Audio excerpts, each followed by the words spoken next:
We here, Big Ant, man. We back. Another edition of Urban Politician TV Live. Y'all know what's going down. Y'all tap in, hit the link, subscribe, hit the like button, all that, man. We come raw and uncut tonight. We lit. We drinking. I just blew some pressure. Already coming in here lit. Want to talk to y'all about, we're going to tap in about this Pooh Shiesty and Kodak because I ain't get to come talk to y'all and let y'all come in and tap in on it. We talked about it on that Studio 56 podcast, though. Y'all make sure y'all go tap in. Chosen one, I see you, my nigga. For shit show, tapped in. I fuck with Pooh Shiesty and I fuck with Yak, man. The long way, I jam both they shit. So we gonna tap in on that. We're gonna tap in on whatever everybody else want to tap in on. Courtney Love, I see you in here. Any topics y'all want to discuss, y'all ask me. As long as it's some cool player shit, we tapped in. Y'all know how we rocking. Make sure y'all subscribe. Urban Politicians TV, man. Y'all know how we do on the platform, man. We do the interviews. We do the podcast. We got the live show right here with y'all, fucking with the supporters. We got the news, everything. Nigga, this the motherfucking ghetto MTV riding this bitch, man. I'm a ghetto MTV. Block the boxer. What's good, my nigga? I'm the ghetto MTV riding this hoe, nigga. What the fuck they talking about? Fuck y'all niggas talking about, man.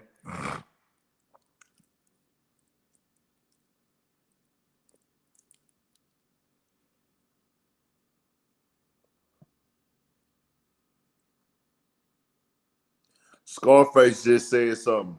Let me tell y'all what Scarface tweeted out. Shout out to all you bum ass rappers that'll never make it. Putting songs out on other artists trying to steal money, you fucking bum ass nigga. Who is he talking about?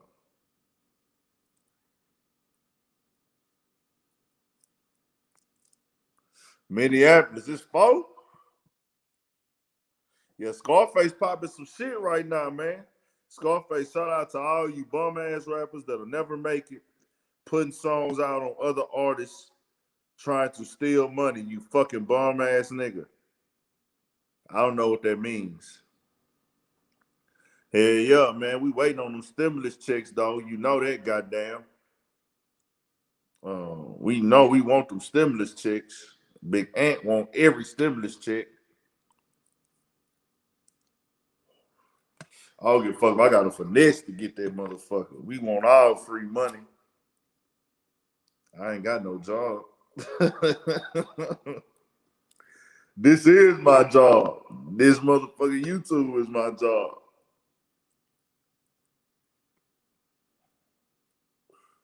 That's what the key of the game is now, though, man. You gotta have side hustles, man. You gotta have side hustles. You got to have side hustles in life. Nigga, I'm gonna tell you how I move now, how I think. Nigga, I wouldn't give a fuck. I wouldn't give a fuck if I was up 500,000 in my bank account, nigga. I still need this stimulus check, nigga. Cause I'm a nigga like this. Free 1,400. That's 1,400 that I go spend on something else. Like, fuck it. Anybody, this America, man. Anybody, I don't give a fuck how rich you is. You can find something to do with some free, with some loose change laying around, my nigga. I don't give a fuck what you doing in America, nigga. You can find something to do with some loose change. Exactly. You go get you some za. Shit. You go take you a bitch out to eat. If you got 1,400, take yourself out to eat. Take your mama out to eat. And for a rich nigga, instead of, if you rich, you a millionaire, take that 1,400, go spit. That's 1,400 to take your mama out to the best steakhouse in the city, man. You know what I'm talking about? What's good? What's good, everybody? We here. I'm finna shout y'all out on the tap ins. So we gonna get it to the Pooh Shiesty. YC and Gunner. Where you from, YC and Gunner? I'm finna put you on the screen, man. I'm trying to put you on the screen, bro. They ain't letting me. What you got going on?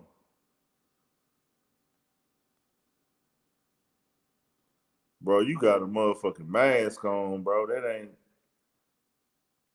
ain't the way, bro. You gotta come in here on some player shit. We players over here, bro. We ain't on no mask shit and all that. But do you though? We ain't judging you. You from Virginia. Raphael P, what go down, man?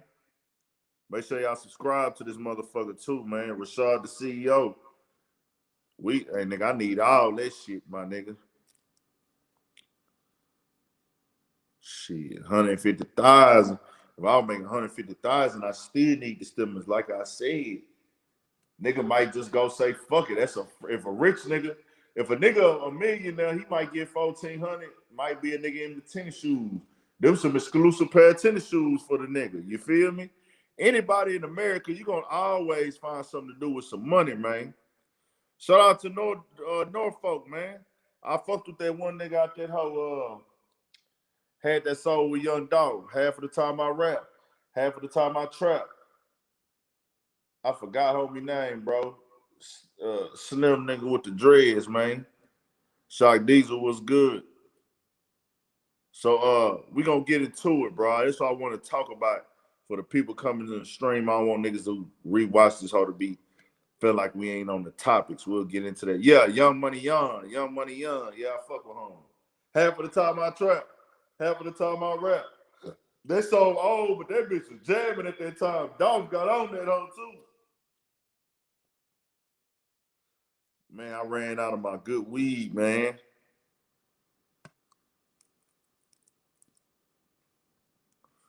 I ran out of good weed. I should have saved that for the live. I'm high already though, so I'm good. I'm already high.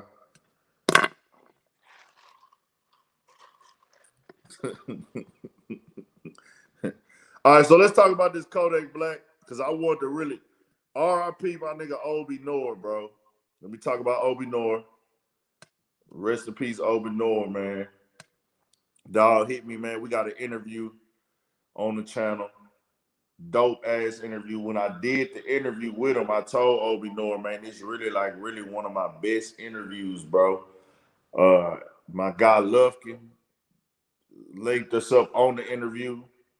I pulled up on them into Third Ward, CUNY Homes, in the projects. Did it right there, nigga, in the bricks, in the projects. Southside of H-Time, man. Dope interview. Dog was doing his little shit. I would repost this shit sometimes to my story and everything. All that shit, bro. But dog ended up getting killed last night, man. That shit crazy.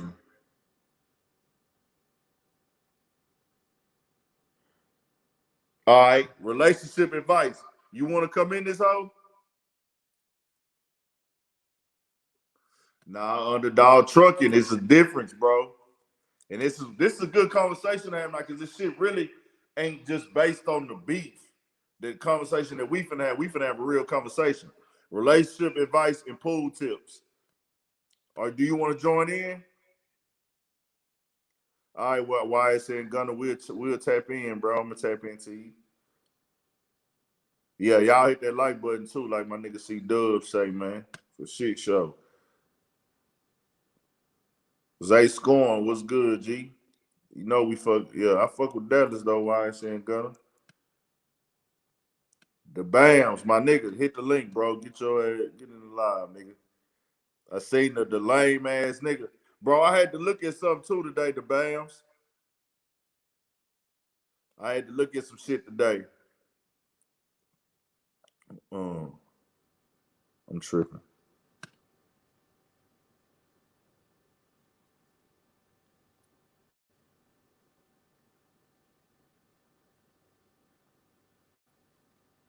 I'm about to drop the link for you, the Bams. Hey, homie that say who know he know why these niggas really be. I want to hear what you got to say, bro. My niggas ain't scoring. Shout out to that Cali, man, for shit show. Walking on the air. Walking on water. Damn, I'm tripping. Uh,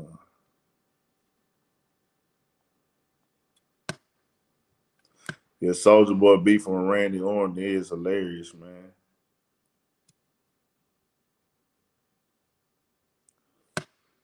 All right, homie.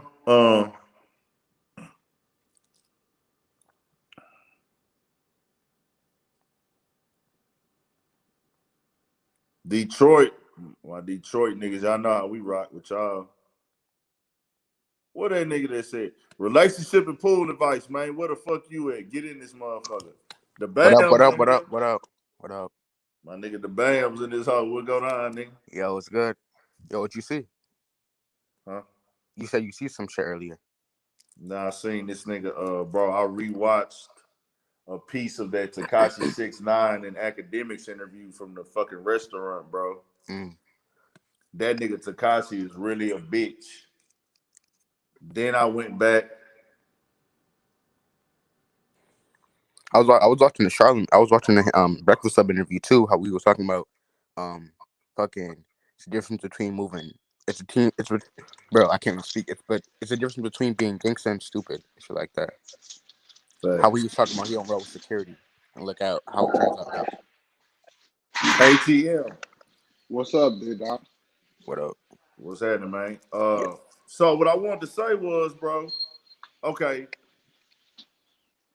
I want to get into the Pooh Shiesty and Kodak shit because that's a bigger breakdown than what niggas know, and I want to put a different perspective on that. But first, well, let's do that first, then we'll get into that Tekashi shit. All right. How much time you got, the Bams? I ain't gonna be in there too long, but we can definitely tap in. Academics actually broke some like news shit, so we can talk about that after too. It ain't that big news, but okay, because I'm gonna be stuck on that. Okay, I'm gonna be stuck on that Pooh Shiesty and Kodak shit for a second. So yeah, let's talk about the Tekashi shit right before now. you get up out of here. So what's going on? Let's go. Yeah, clown. So what's going down, the Bams? Oh, you want me to start with the Kodak shit? Yeah, no. Start with the Tekashi shit because I got a whole new perspective that I need to break down. No, I wasn't talking about 6ix9ine. Academics was talking about 6ix9ine. It was something about he spilled some tea about YoungBoy and shit like that. How what'd he say? He said J. Cole was waiting 8 hours in the studio and YoungBoy didn't show up. Damn. Sheesh. Yeah, that's crazy. That's crazy as fuck. YoungBoy said he was going through some personal shit though. I got a question about YoungBoy though. What is it? Like, we know YoungBoy got the game, he got the youth. But it's like at a time, like, is he fucking it up? Like, is he really fucking it up? Like his super celebrity. Like, he remind me of, remember when Wayne went on his run? When Wayne, like, really, I think Q2, and he won that dedication run? I feel like YoungBoy's on that type of run, like, everything he's dropping is automatically hitting. But it's just like, you in a place right now where, like, you put out so many hits that you, like, it feel like everybody in the game's clicking up on him. Like he said. Nah, the whole rap game is divided in itself. Yeah. YoungBoy is in a great space, dog. Yeah. Like, I don't see it, right? I don't musically. 2 more years. We talk about when musically. I say musically, because he doesn't need the fucking radio to be this big superstar. Yeah, that gang shit has nothing to do with me. But as far as musically, he going crazy. He's not even on like the top 10 Billboard and shit like that. But niggas know like he's like solidified in the game. Like his name is solidified. We said a lot of niggas that went crazy like that. You feel me? It's just like setbacks that fucking I'm up. talking about at a time like this, every nigga's worried about Billboard this. You see Lil Baby on Billboard, you see Dirk on Billboard more now, and like YoungBoy not really on Billboard like that and shit like that. Okay, let me give you a prime example. You remember when Baby came out like, if you want to hit, come get it from Gunna? You remember when Baby came out and said that? He said what? He said when you want to hit, you can call on Gunna. Yeah. Okay, you remember he said it? It's like, okay, now look at the trajectory. Like, I ain't gonna lie, like 2 years, like when I looked at this shit like last, I'm like, okay, Gunna about to really take the fuck off. But it changed, it switched like in the middle where Baby took off over Gunna. Cause it was like, what the fuck did he just do? Like, I was so confused. I'm like, how the fuck did Baby just take Gunna's whole, not take his wave, I would say they were together. Basically, not take his wave. I'm like, how he take his stardom that quick? I mean, in my opinion, he's a better all-around artist. Lil Baby was always like the better rapper out of the two. Gunna he's a better rapper. There was a point we can't lie. There was a point where literally everybody and their mama as a rapper had a Gunna feature. Everybody. Exactly. He was on everybody's album at one point. Drip 3 was fire, but it was like, that was like, okay, when Baby came out with My Turn, My Dog and shit, right? Gunna was already bubbling like that. Gunna was already about to take off. It was like Drip 3 with all the hits he had on that shit. But then Baby came out with like when Baby came out my time, we were like, okay, what are you gonna do next? And then he just elevated, which made everybody be like, okay, where's Gunna now? Is See Gunna the on thing top? about Gunna doing his thing and shit, but I just don't see. I just don't feel like he in the light like that. Like he dropped like a album in deluxe last year, but I don't think he in the the word I'm looking for. He ain't in the mix. If you Okay, let me tie this back feel to what I'm saying. YoungBoy. I tie this back to YoungBoy because when I say yeah, because I feel me, YoungBoy been on fire like for the last Mm, 3 years, and I know it. YoungBoy been on fire, but it's mm, just like you know how you captivate the youth, like how he had the youth, he had YouTube. Like I said, he don't need radio. He got YouTube. He got the streams on lock. But it's like Pooh Shiesty now coming out. You got other artists coming out. It's like young boys, like telescope that was on him. I feel like it's moving. False. I'm gonna be honest, bro. I didn't really hear what you just said at towards the end. He said it's more artists coming out, so young boy fans are kind of moving to other places. Nah, his fan base is too strong, bro. How? Because y'all He, not delivering on the albums. They don't got to, long as he dropping the videos. This he good. hasn't even dropped shit in like 3 months. Like honestly, he hasn't dropped shit. No music video in 2021. But If he if we drops a say that, we could video, put young boy. it does a If we million say views in that, 2 days. that means 6ix9ine is on young boys level. If we say it's only because the videos. What does 6ix9ine? False. What does 6ix9ine have to do with? What you mean? No, I'm not saying that. No, I'm just saying because you remember me, Big Brother just said young boys because his videos. I'm like, okay, if young boys videos is making that It's not happen, only his videos. It's the fan base that's backing him. It's different. They really fuck with young It's boy. different. Young boy can go do a show they put out today. They book it. He taking bookings right now for 250,000 a show. Yeah. For you right? I to seen that compare today. 6ix9ine to that, I get what you're saying, but listen. For example, 6ix9ine. I'm not trying to say he's faking views, but it's like, let's come on, bro. Like the nigga gets 20 million views in a day on YouTube, but yet like That's crazy. the nigga has no stream. Like his streams are mad low on Spotify and shit. Then let's take the streams out of it. You hear young boy in the Like Joe said, streets, yeah, exactly, Big Brother. Like you said, Yeah. take the streams out of it because at the end of the day, we but don't even know no, what the no. This is fuck what we I'm getting saying off though. the stream. Do you pop out places? Do you go? What city you in? I'm in Kentucky, Louisville. Okay, if you come to Texas, I'm from H-Town. I'm from Houston. Hmm. If I go to a club, I'm gonna hear at least 4, 5 young boy songs in that motherfucker. I agree. I Bro, agree. if I'm walking outside, bro, niggas is playing, bro. I'm like, yo, ever They since the niggas, listen to young boy in the car. You yeah, can't even I predict agree. his project. You can't predict his trajectory right now because mhm. if your music is getting played in the car, it's getting played in the clubs, and you got YouTube streams, and then whenever a blog posts you, the comments go crazy. You're hot. You're Okay, let me say. undeniably hot. Okay, There is let me say nothing we this. can say or do about it. Okay, let me rephrase my question then, because I'm talking about. Okay, I'm not saying. I'm saying that YoungBoy has all of that you just said, big bro. I'm saying that he has all of that you just said. What I'm saying is YoungBoy like his as far as his trajectory, as far as him going up as an artist who doesn't need like let's say who doesn't need like a promo run, who doesn't need to go on a promo run. How long do you think he can sustain that? Forever, as long as he he stay out of trouble. he's been doing it for 3 years. He hasn't. When's the last time you ever No, seen no, he's Young Boy been on a doing it billboard? for four CQ did the same years. He's been doing thing. it longer Sosa than did the that. same thing. And when's Sosa the did the last time same you exact seen thing. You who said did the what? same thing? Sosa did the same exact thing. See, I'm gonna tell you what happened with Chief It's Keef. two different generations, dog.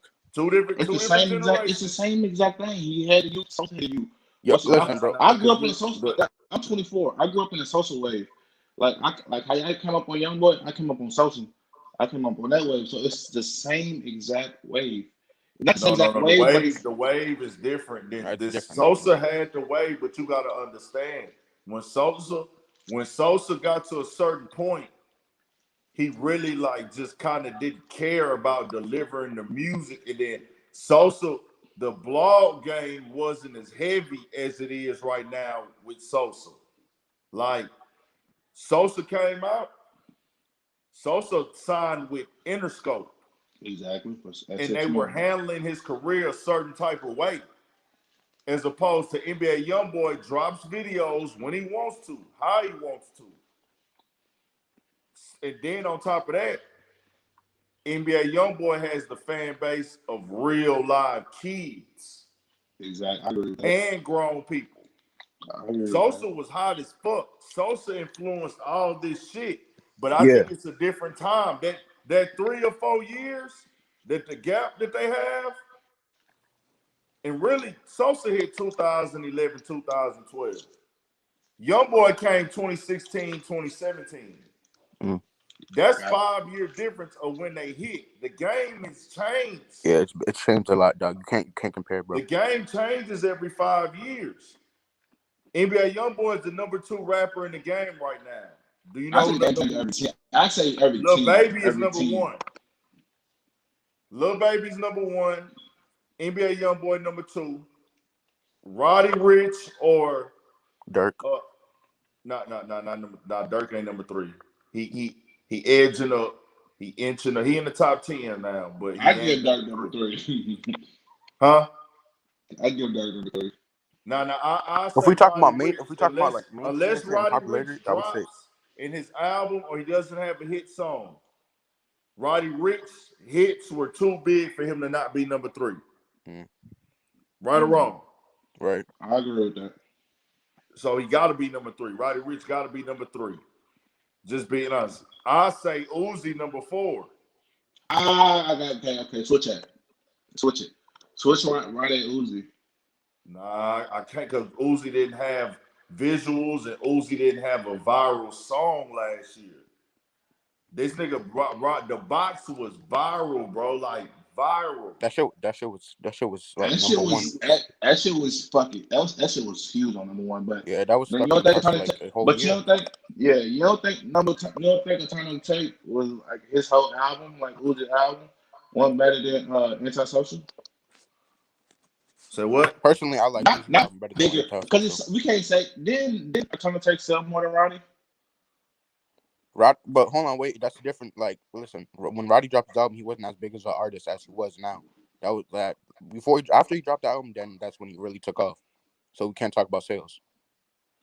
When he dropped But his how next can we album, say then he But was Roddy bigger Ricch though? still had like the crazy amount of streams, and he bragged about it. No deluxe. yeah, But He Roddy said, can "Nigga, take a I break did like this and Uzi this and did this though. with no deluxe." Uzi dropped a deluxe, and the week after. Lil Baby dropped the deluxe. But the deluxe was number leaks though.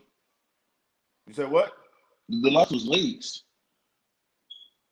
It was what? It was Leaks. leaks. I mean, it is what it is. It's still gonna. I mean, But it was still it's yeah, still a deluxe.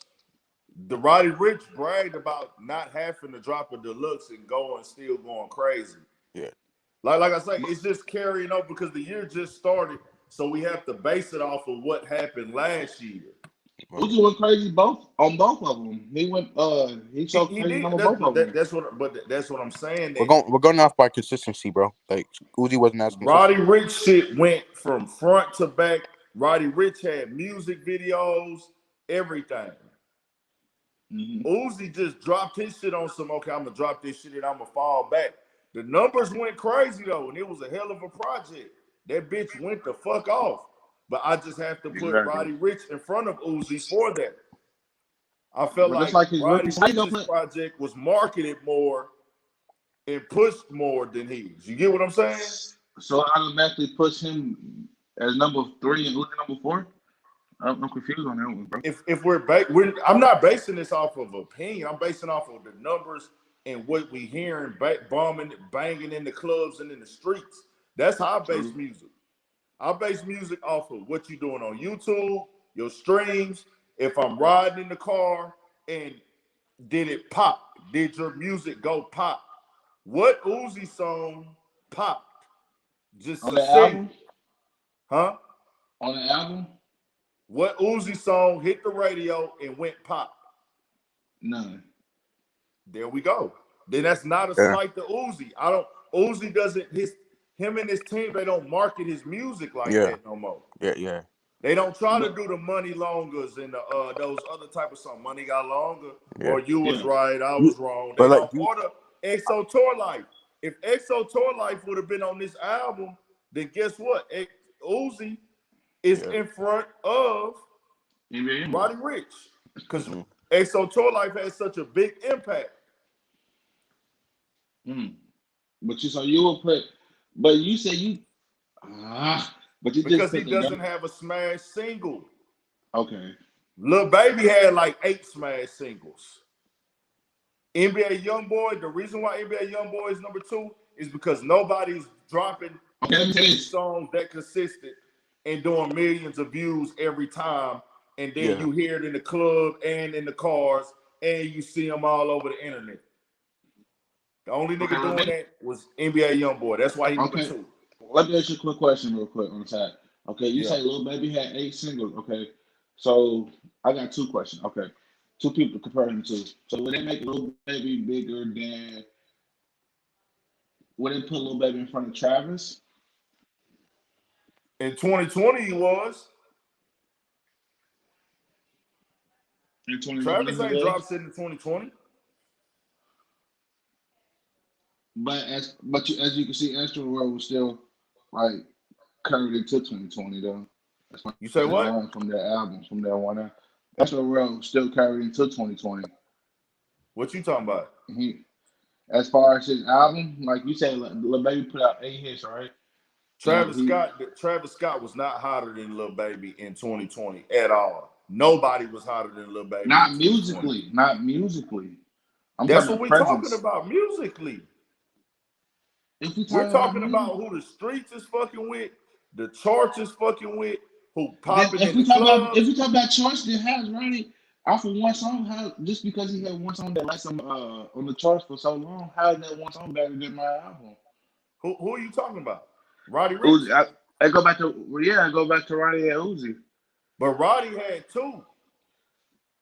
Roddy had 2 smash singles. I don't know how to sing the other one. You know what I'm talking about? With the homie. You talking about the boxing Mustard? Ballin', yeah. Yeah. Them songs are smashes, bro. They went pop.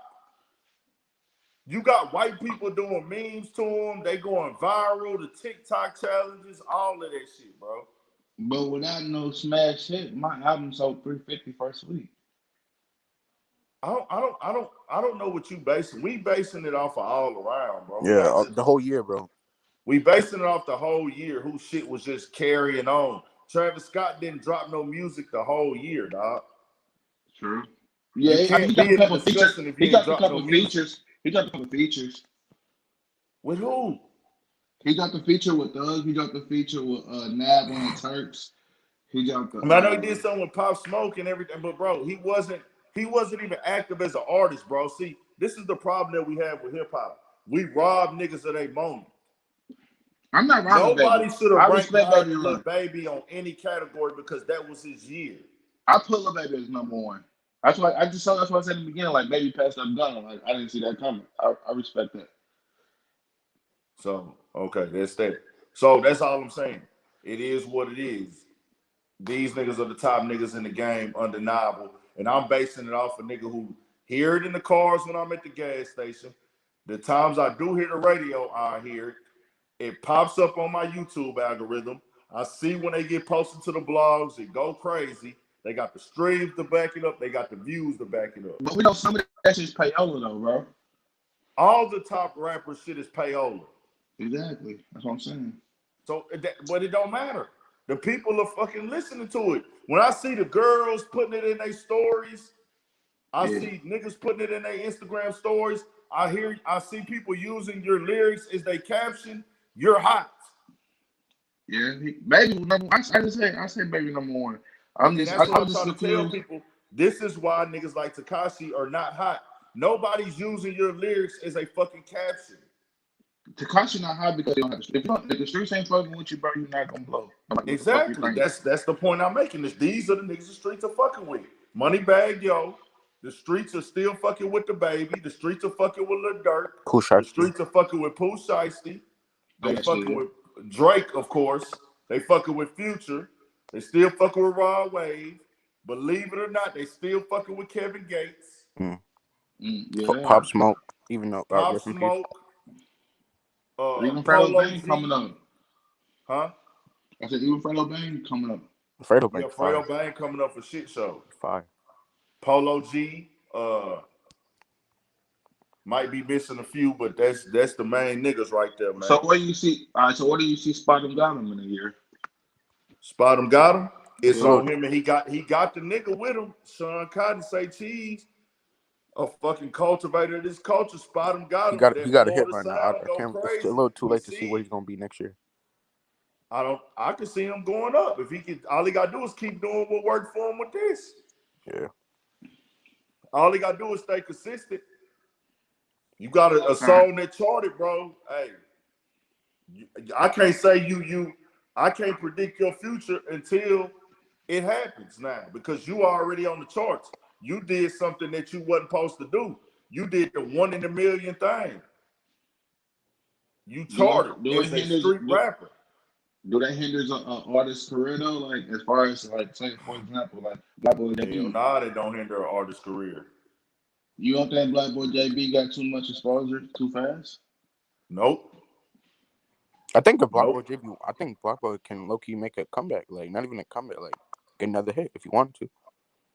It's just really about how it's all about how you mechanically doing it and how you gonna press it. See, Black Boy JB, I'll see him coming out dropping freestyles, and then he'll fall back again.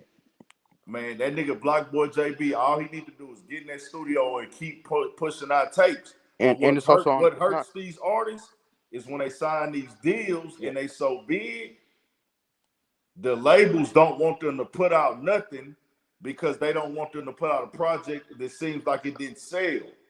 So answer this question real quick. Is it over for Rich Homie? For Rich Homie Quan? Yeah, is it over? Be honest. What do you mean over? As far as the nigga still puts out. He hasn't put out music in a minute. That's what I'm saying. You name an artist who not even trying to rap. You got to name a nigga who's trying to make a comeback.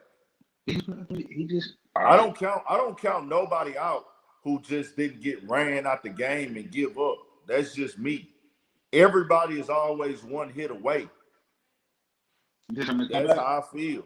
If you already been there before, if you could come back with one hit song, the people will fuck with it. The thing about Black Boy JB, he actually dropped a tape last year. The thing about it, they wouldn't even push it. That's what I'm saying. Niggas don't be dropping shit, bro. That be they product. That's the thing with me. If niggas dropping shit, nigga, I can't have no choice but to say that niggas is gonna be alright. You gotta stay in these motherfuckers' face, but niggas be falling back. And a lot of times niggas is falling back because they not able to release. Let's get into the Pooh Shiesty thing. Kodak. Yeah, let's get to that. Pooh Shiesty and Kodak Black shit. Let's get to that. That's crazy. Yeah, I bet. Yeah, I'm trying to talk about that. So we seen what happened. Everybody know what happened with the shit. Yeah. So I looked at it because I'm a creator, bro. I create content. What people have to understand, the real reason why rappers go at each other, Kodak Black, it was going for his #1 spot. I feel like that's what I thought. He was going for his #1 spot. He back. He seen, okay, Pooh Shiesty, this nigga the hottest nigga in the game right now. The hottest rookie. Who else is the hottest nigga? We said Lil Baby. Who else name did he mention? He didn't even mention Pooh Shiesty name, but we knew he was talking to Pooh Shiesty. Yeah, we knew he was talking about Pooh Shiesty. He was talking about Lil Baby. Who name did he mention? Lil Baby. When he mentioned Lil Baby, he never said Pooh Shiesty's name. Like, but never. We know, but he said Lil Baby. Yeah, he did say Lil Baby. The hottest nigga in the game right now. Right. The hottest rookie is Pooh Shiesty. Facts. We know Kodak. Rap is a competitive sport, man. I appreciate that though. But see, this the only thing. In this day and time, the street mentality is mixed with that. It's not like we're gonna have a rap off. It's not we're gonna see who's the better lyricist. It's fuck y'all niggas, it's up. And then them niggas, oh nah, nigga, fuck you, it's up. Right. That's but the different curse of this rap shit, bro. But you seen when Pooh went on Men Over the Game with Wallow and Gillett, that's what Wallow was basically trying to warn him on this type of situation. Like, don't let a nigga play you out your cards. But But I nah, think that's the. like to piggyback off of what you said, basically, like Kodak came back, nigga. I'm coming #1. Who's #1 rapper? Who's #1 rookie? We going, you feel me? I I made want to this be bleed. clear, right? I want to be clear. Pooh Shiesty did extend his hand to work with Kodak. He's clearly a fan of Kodak music. There's an interview where Pooh Shiesty said Kodak was his, like, I want to work with Kodak. There's Yeah, an old he's interview it Where is with wasn't he on Pooh with the. Kodak? Shiesty in the hood. He's in Somebody the brought hood. that out. Did y'all see that? I ain't see that one. I seen it. Yeah, he's sitting down, old hood interview. Man, he talking about Kodak, and he was like, there's somebody, then they put the shit up of Pooh Shiesty and his niggas in the hood saying, Glee, Glee, Glee. Yeah, I see that one. Now, I want to say this. Pooh Shiesty has to defend himself, no matter Nah, if he he's right or don't. wrong. It would have made him look more player if he didn't say nothing, though. You say what? It would, in my eyes, it would have made him look more player if he didn't respond.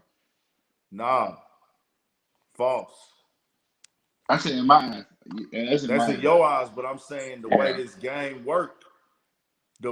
One of the biggest rappers in the game is basically like Lil Boying you, and your name is Pooh Shiesty. You can't just be quiet. The But reason he responded is because he was getting tired. ain't that Kodak antics, though? You know Kodak. That's like Kodak antics, though. He gonna pick on motherfuckers. Did he do Yachty the same way? I made broccoli. Everybody smoking on broccoli. Mm. He did Yachty the same way. Nah, That's but antics. one thing niggas can't do is blame this shit on the blogs because Kodak did really start this shit though. Exactly. That's what I'm saying. Kodak came with it, but then all the fans started tagging Pooh Shiesty. Yeah, I'd rather blame the. I think the I fans. blame the fans then. Yeah. The fans started tagging Pooh Shiesty. So now Pooh Shiesty like, what the fuck? Now I got to say something back, or I'm gonna look like I ain't standing up for what I do. Yeah, that's what always Pooh happens. Shiesty had already reached out to Kodak publicly. It was about to do Mind you, it was we about to don't do a know song a couple everything days that ago. went That's on the crazy behind the part. scenes. He might have reached out to Dog behind the scenes, right or wrong. Right. But you just like you just said, like when you said Pooh Shiesty, I mean Kodak started all that. Immediately like the Pooh Shiesty said it, Kodak was like, don't take that there, bro. You gotta take it there, bro. Like, so what are you doing? Like you nitpicking with me, bro. You literally nitpicking with me. But now Kodak was on bullshit, man. Exactly. I love Kodak music. Kodak said, "Keep it cute." That is the most, bro. Come on, Exactly. So if you keep it being cute. Kodak if was you on playing some like that, bro, bullshit. so if you know I fuck with you, bro, and you playing like that, you gonna say keep it cute after all that, bro. So what's the point of me even in the beginning responding if you gonna say something like that? Like I ain't dealing with all that shit don't mean nothing. So why you even say it in the first place, bro? So I Exactly. wouldn't even Then did respond. y'all see what Kodak Black said today? Did you see that at the BAMs? What happened? What do you say? You No, see what yeah. Kodak tweeted? You talking about the Meg shit that I sent you or the other shit? You say something else? Not the Meg shit. Uh, He said something else before that. I thought you might have seen it. I'm no, I finna didn't tell see it. I you. didn't see it. I'm finna tell you what this nigga said. This is about the closest as an apology you gonna get from this nigga. Yeah. This nigga said,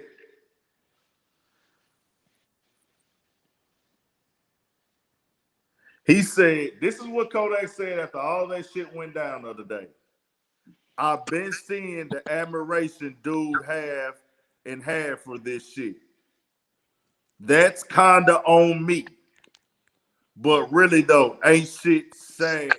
Ain't said shit to G. Kodak talk like he type. Kodak type like he talk. That's basically him trying to say, yo, I apologize, but he would never say the actual words. Yeah. Like, hey, bro, I went overboard with it a little bit. Now, do you think they can get past this? Because Kodak, listen, the thing about Kodak, bro, you don't see him really apologize or patching up with niggas like that. So, do you think that maybe Gucci can set something up, like something like That that? nigga said all respect, man. He lost all respect. He said he lost all respect for him. If Kodak would be genuine about it, that would be hard as fuck. And we gotta understand, bro. Well, how old is Kodak now? Like 25? He like 24, 24. Like 24, I think. Oh, Kodak is now, bro. 23, 24. He might be like 26. No, I don't think yeah though.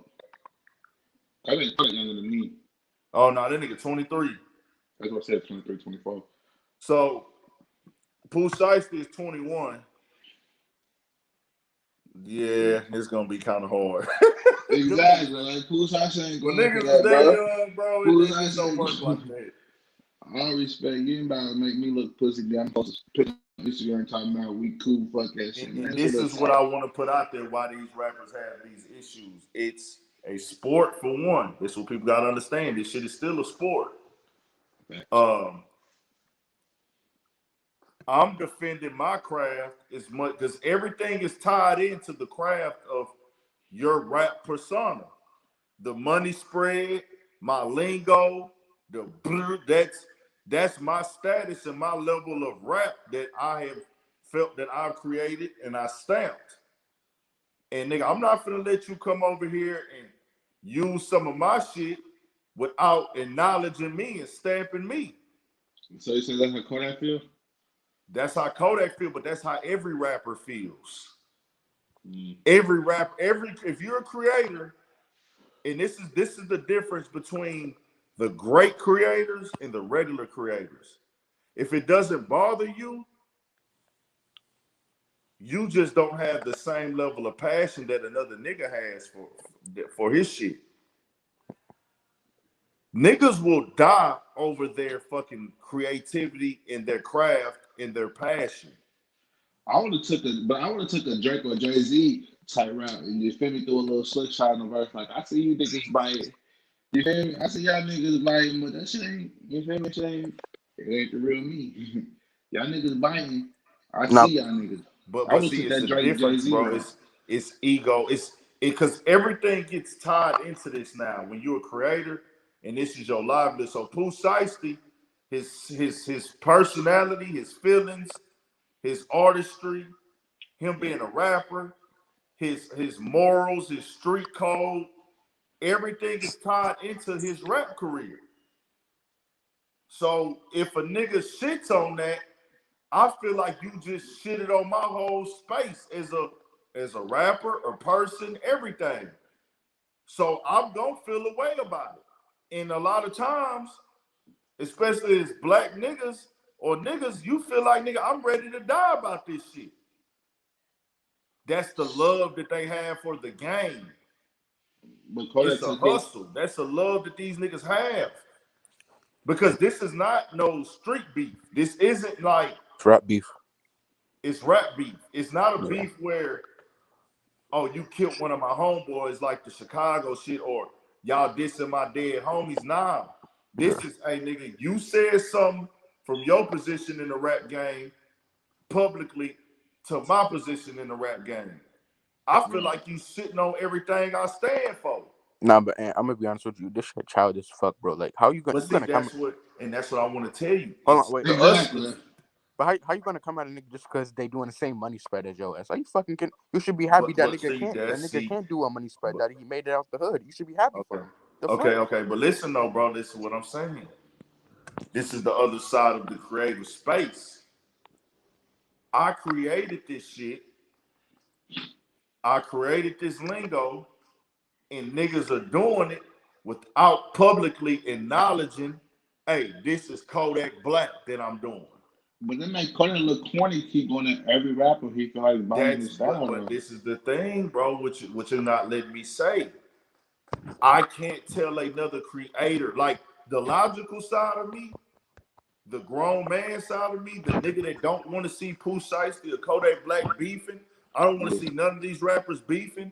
I don't want to see none of these rappers trying to kill each other. These niggas are the same age as my little brother. I'm years old. I don't want to see these niggas, man. I don't want to see these niggas beefing. But I get it as a creator. As a creator, a nigga come in here and take your shit. Like if a nigga come out here and say he urban politician TV, oh, stay on your pivot, and he don't acknowledge me. Yeah. Because I'm so passionate about what I put into this and what I've sacrificed to get here. I might say today I might be like, I'm cool, bro. I ain't even tripping, bro. That nigga fuck with me. Then tomorrow I might see him do it again. Like, hold on, nigga, you ain't gonna shout me out publicly, nigga. Fuck you, nigga. You feel me? Yeah.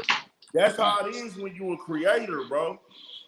The bands. Once you start doing your shit more, you'll feel where I'm coming from. See, I get it. Because I've been there before, where when you put it all on the line, now understand, Kodak life is his music. We do know that, right?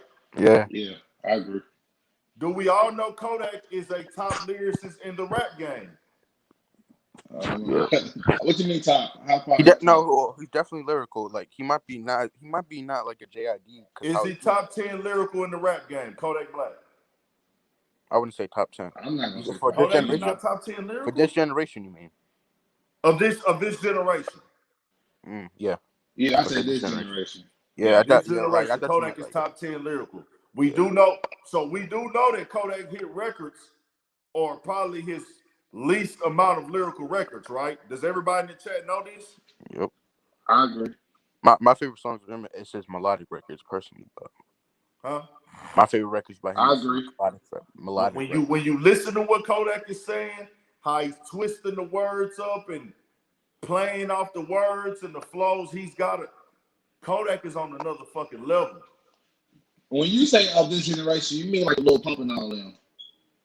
Nah, I ain't talking about Lil Pump.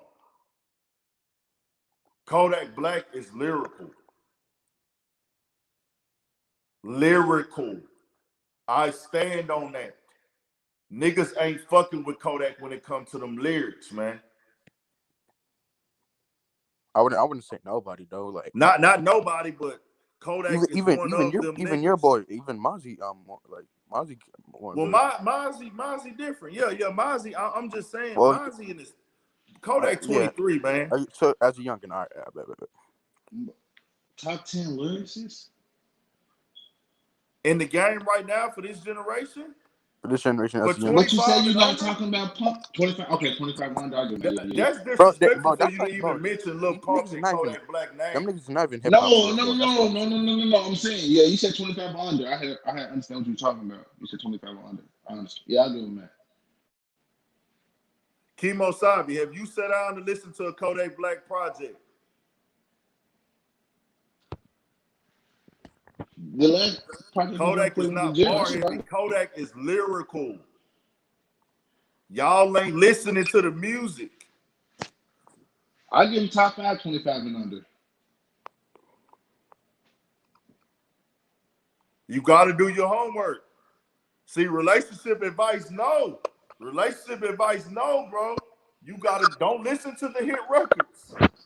Go listen to this nigga rap and listen to what he's saying. Listen to the songs of Painting My Picture or Dying to Live. Go listen to My Cousin. Go listen to Serenade. Free Cool. Part 2. Go listen to that Color. Is it Coloring Book album? Kodak is not lyrical. Romeo O, you haven't listened to him. Romeo O, you my guy, but we can't do that on this platform. Down to Live was fire. I like that album. Kodak, you my guy, Romeo O. We don't do that here. We don't do that. We can't do that on Urban Politicians, bro. If you ain't listen to the music, you can't give it an opinion. Oh, wait, I'm not trying to get off topic a little bit. Would you consider Polo G lyrical then? Fucking right. Polo G? No, a lot of niggas be trying to fucking doubt him and say he's not lyrical and shit, but that's because these niggas don't listen to music. But these niggas don't even know what lyrics is. When people I listen to Polo G whole album. I don't think he's lyrical. Calling My Spirit. Hold on, you said what you say about Polo G, bro? I listen to Polo G's album. I think he was lyrical. You don't think he's lyrical? Come on, when we say lyrical, I think of lyrical. I think of Griselda now. Y'all niggas think like Griselda. Y'all niggas think bro, like that nigga Polo G is lyrical. He's right, bro. Hold on. Let's be clear here. Just because them niggas are rapping over boom bap beats. That's what I'm trying to say. There's more lyric. You don't have to be on boom bap and East Coast beats to be lyrical. If that's the point, the most okay. If that's the point, the most lyrical rapper to me right now, to be honest, got to be Draco the Ruler. Who? Draco the Ruler. Come on, bro. You not even. No, listen. Go listen to me. If we talk about lyrics, you just said it. You just said they got to be boom bap beats. You just no. said I said you don't have to be on boom bap beats to be lyrical, bro. Lyrical is a whole. It's a concept of being lyrical. Is uses entradas, bars, punchlines, and the content of your music. Playing on the words, making words mean different things. Make it like Kodak be rapping where he'll rap a bar, and then in the next 2 bars, it'll go back and relate to the bar he said before with a play off the words. That's lyrical. Did you hear Draco's last album? Draco talk his shit. I fuck with Draco the Ruler. Draco is the truth. I was just jamming him earlier today. I can't speak on that, nigga. I never listened to his music. I can't speak on any lyric or not. If everything what Big Bro just said, it makes him lyrical. Paint pictures while you rapping is lyrical. Facts. Now, okay, so let's be clear too. So I wanted to just put that picture out there. I don't expect this Pooh Shiesty and Kodak shit to go nowhere, and I hope it doesn't. I'd rather see them 2 niggas on the song together. I like that suggestion that Pooh Shiesty threw out there. Yeah. Pooh Shiesty say him, Hot Boy, and Kodak. That'll go motherfucking crazy. Yeah, that shit. They were literally about to do that shit literally 2 days ago, bro. That shit could go a couple days ago. That shit would go fucking crazy. Yeah. I want to hear Pooh Shiesty and Mozzie on the song. I want to hear Kodak and Bees on the song. Yeah. So I just want to put that out there, bro. Like that shit is deeper when you're a creator. I get it as a creator. But on the sense of like people who are on the outside looking in, it's gonna all be petty. It's the same thing with Sauce Walker. It's because he's a creator and he loves what he do, and he loved himself, and he loved what he brought to the game, and he's been through a lot. And when you've been through a lot and the odds have been against you in life in general, somebody uses something you felt that you stamped or created and they don't acknowledge you, you're gonna be upset. Okay, big bro. Look, you from Houston. I always want to. I got the chance to answer this question about Sauce Walker in that whole situation. So, Sauce Walker. Okay, as far as not even music, let me just say this before I put my disclaimer out. Not even music. Sauce Walker as a I don't want to say a character, but as an entertainer. I'm saying entertainer. He's big and I respect him, and you feel me? I actually fuck with him, and you feel me? I fuck with him. But his whole thing, like talking about the entertainment, as far as the shit with Thug now, you know what I'm talking about? As far as the shit with Thug now, like, how do he see that helping him in his way? You said what? As far as his beef with like talking about drip shit, like the drip beef with Thug now, how do he see that ever like helping him? What you mean helping him? He not even. No, I'm not saying he doesn't see it as helping him. He just standing up for what he believes in. It ain't even about it helping him. He just be like, hey, it is what it is with them. Like, I agree with him. He's the victim of the drip. I agree with him. You know, and that's the situation that I could never tell either side how to feel, because how they feel is how they feel, how Sauce feel is how Sauce feel. But like I say, that's that thing with the creators again. Understand, this isn't just rap. This goes on in boxing. This goes on in MMA. This goes on in basketball. You hear Shaq right now. It's just the new basketball niggas compared to the old niggas are soft. If Shaq told Kobe Bryant he does not deserve his fucking contract, Kobe will probably go score 80 the next game and tell that bitch, hey, Shaq, meet me in the parking lot, nigga. Or he gonna come in out the stands and walk up to the top of the stadium. What the fuck you mean I don't deserve this money? This nigga, what did Rudy Goldberg say? oh, I'm not worried about what they got to say about me, man. I'm out here, and I'm not worried about the negativity. What, nigga? Nigga, you better be worried about it. I You got play so many niggas basketball for a wrong. living. I sacrificed my life to get here, and a nigga who played the game too tell me I don't deserve to get paid what I get paid. Great at that. Nigga, fuck you, nigga. I'm finna show you, nigga. You can't tell That nigga was calm about that shit.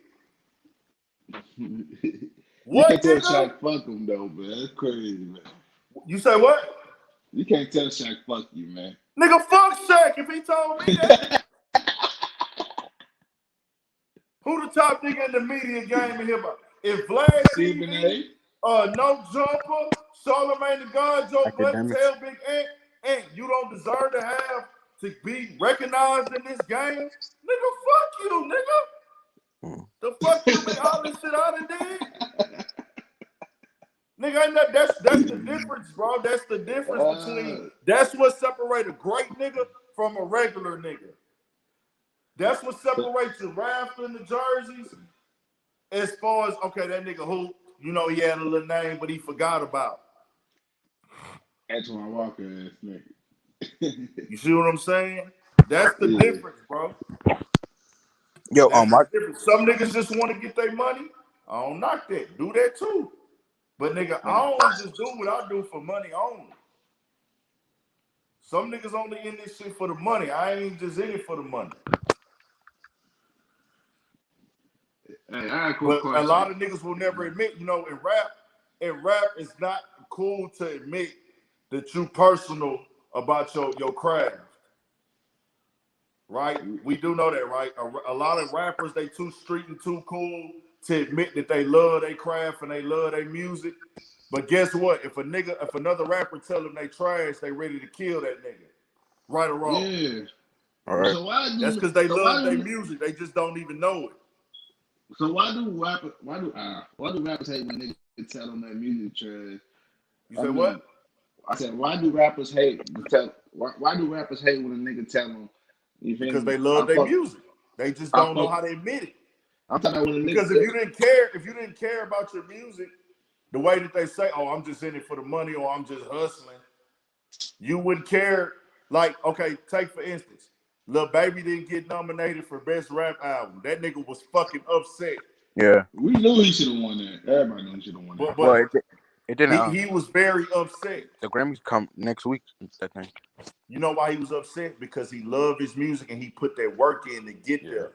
He deserved it. You don't work that hard as Lil Baby worked unless you love it. Yeah.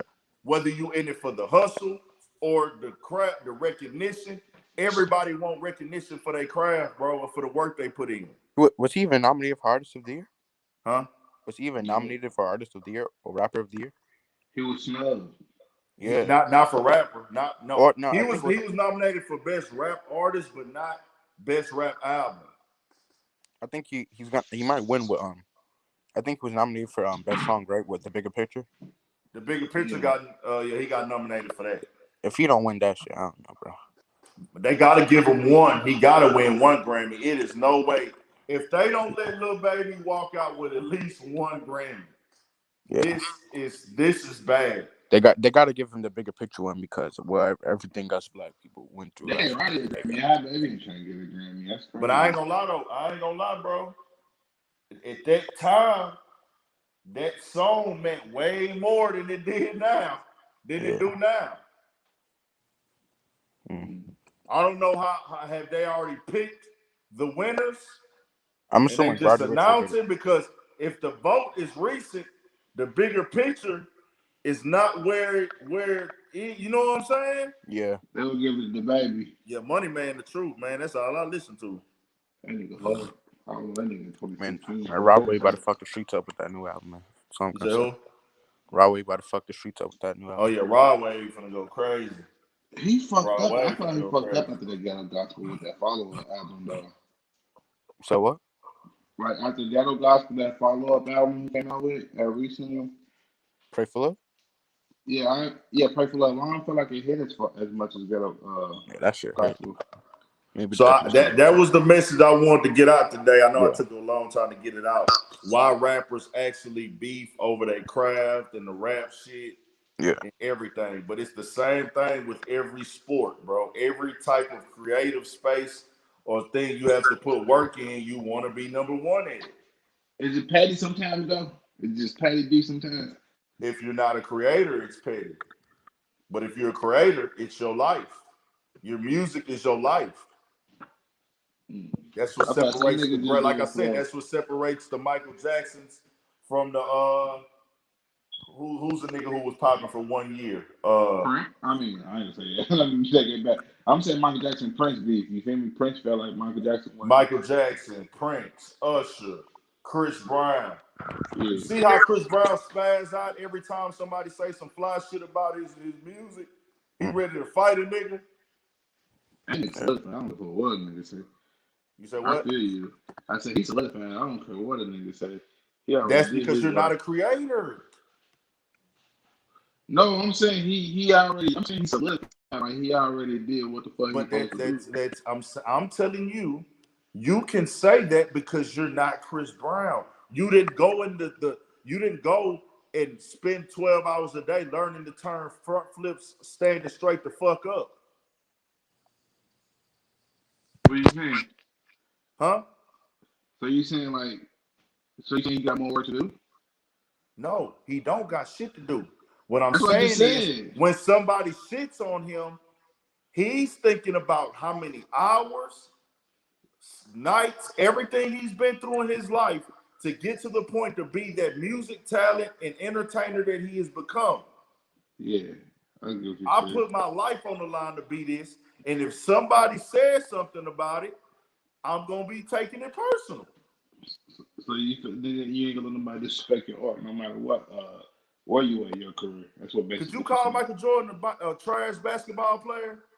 I never watched Michael, but I would never call him trash. But I'm saying if somebody does. No, because we know he never lost in the finals. So I feel like But you I'm trolling. saying niggas will say shit like that.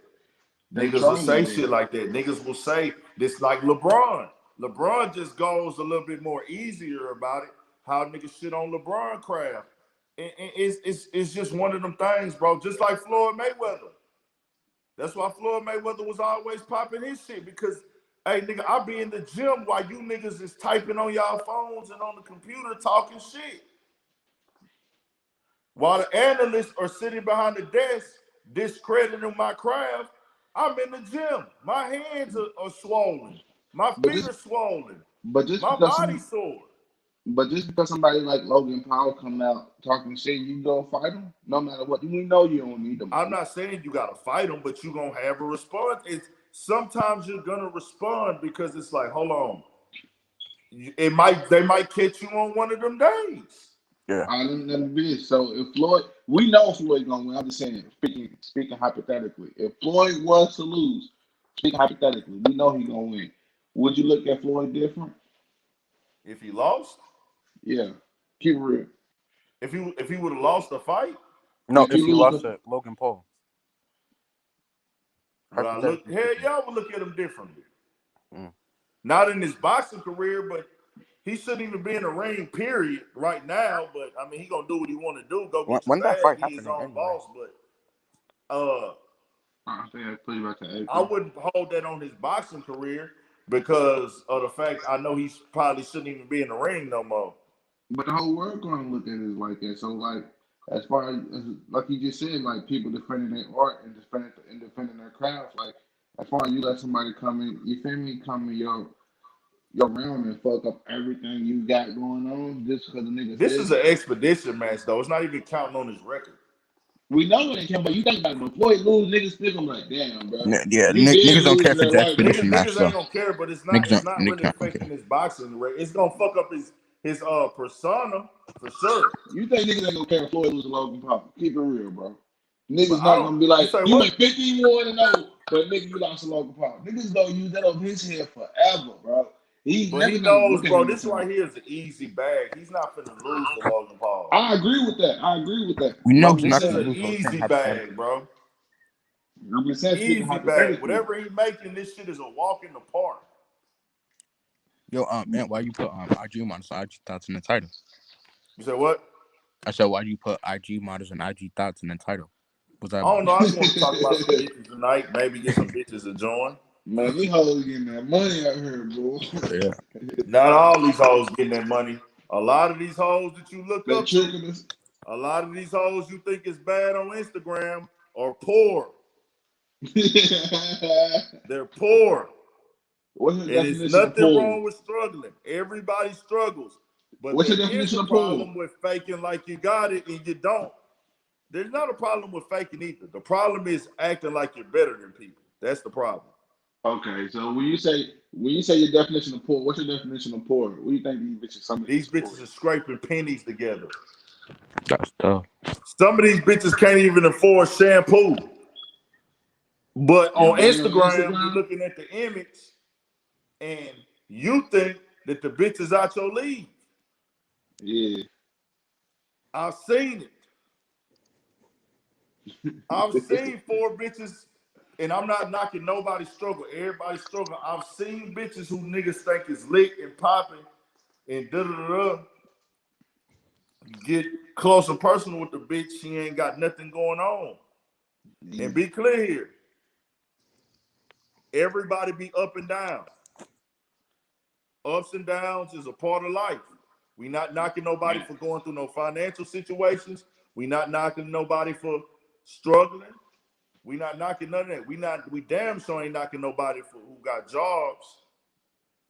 Cause let's be clear here.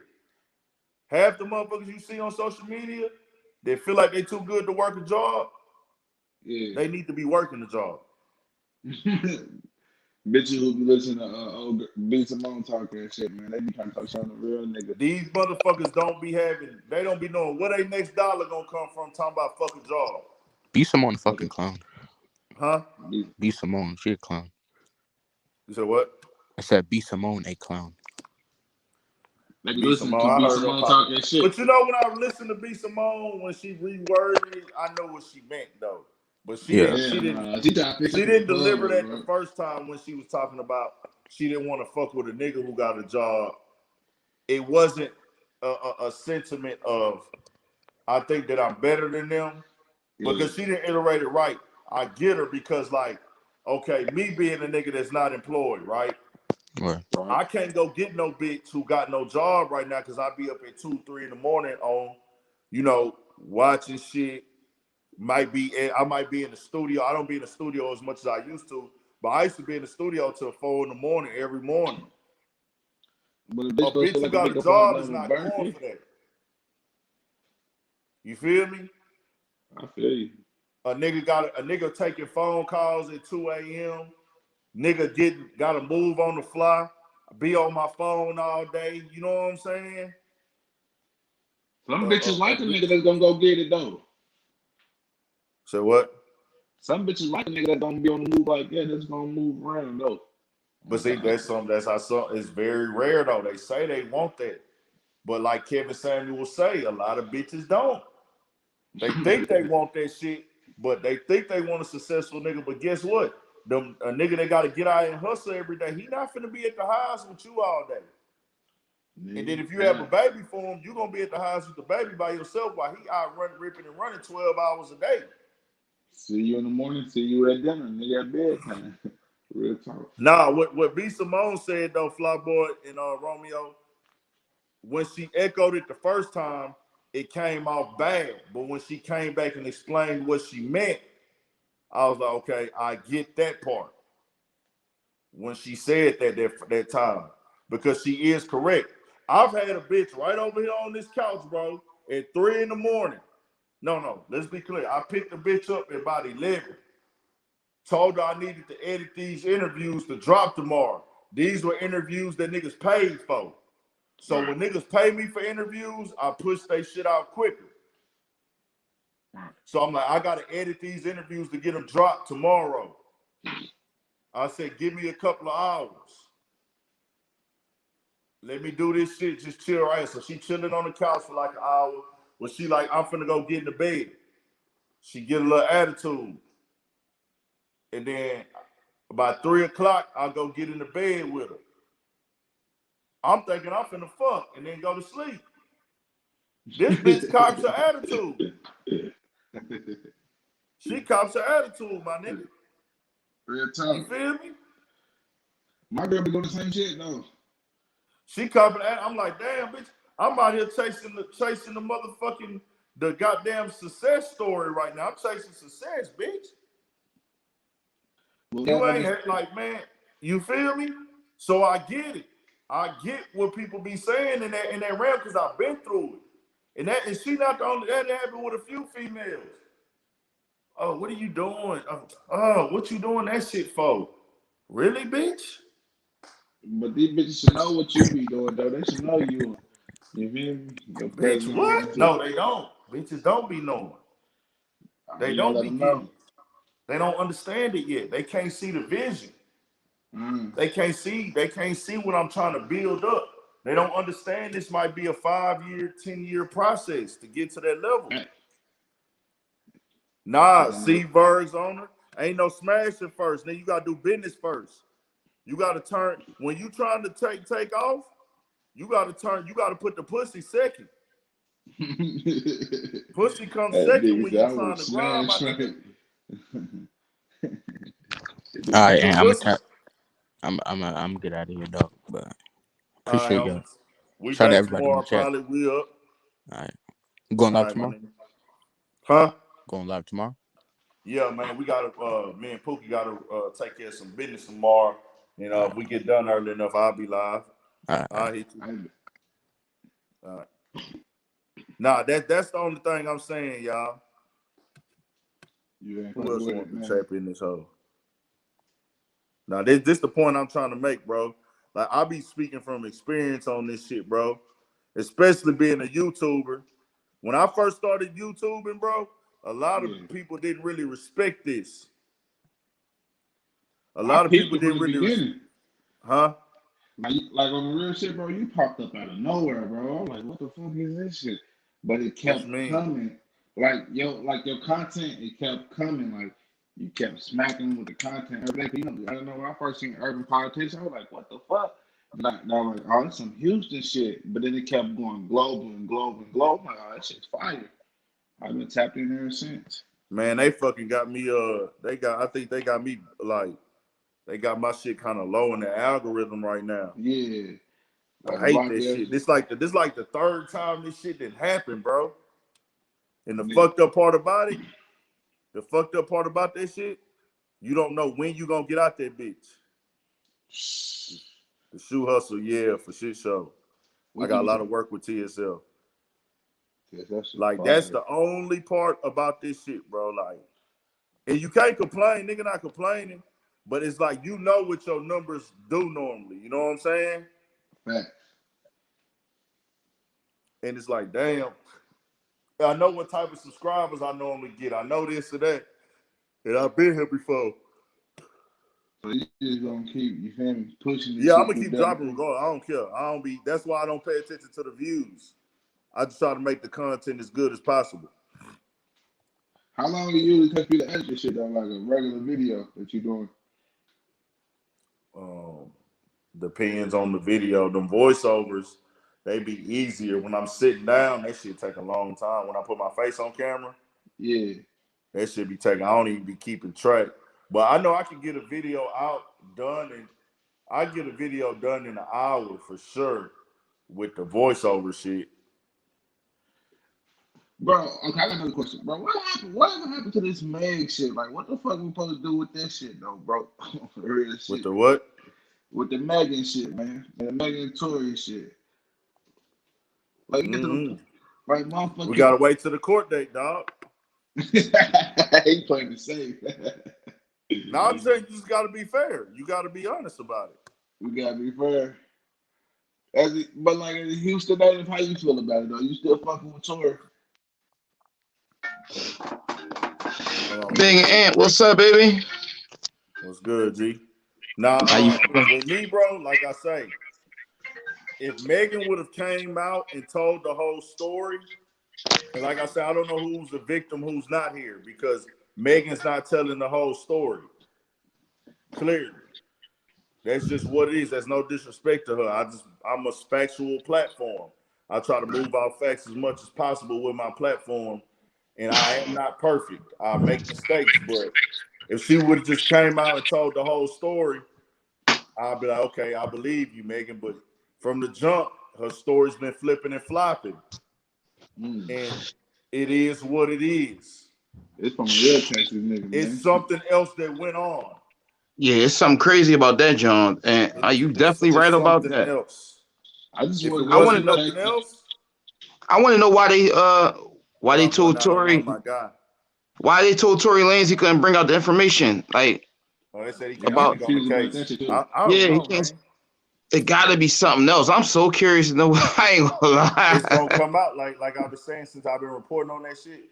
The facts gonna come. We gonna see everything we need to see. Mind y'all too. I don't know what state it's gonna be in. I would guess California. I don't know if they courtrooms are gonna be open back up. Yeah, man. So we might be able to watch this whole court case on live stream on YouTube. I gotta ask you, is she a rat or not for coming out, man? Come on, man. It might be a price. She said she lied, bro, in the beginning. That's a flip flop already. And Megan doing good in her career. She lied out of her own mouth. So now the fact that she went live and said she lied, whether she was doing it to protect Tory or not, and it was like, okay, you lied to protect him, but then why did you not protect him anymore? Right. Right. I'm not saying Tory hiding some shit too. You see something that's they're leaving out variables in this situation on both sides. It is what it is. If I was sitting here right here with both of them, hey, Tory, I fuck with you. Megan, I fuck with what you brought to the game, Tory. Like your music, like what you be doing. Do your thing. Megan, you from H-Town, I ride for you. You from the city, da-da-da. But both of y'all are not telling me what's all the way going on. So what am I supposed to do? And Megan Thee Stallion popping right now too. She lit. I ain't gonna front. Megan. They both lit. Yeah, Megan on every fucking body song. I'm like, Megan got. I looked on her joint. I'm like, then she got a song with every fucking body. Like she been putting a lot. Yeah. Like I say, you can't. When you telling me different things and this and that. Then she said that she said she wasn't fucking around with him. They wasn't in no relationship or nothing. But the friend who was also there is basically telling a whole different story. Exactly. Right. It's too many variables. Why she stop fucking with Moneybagg? That relationship was fake, in my opinion.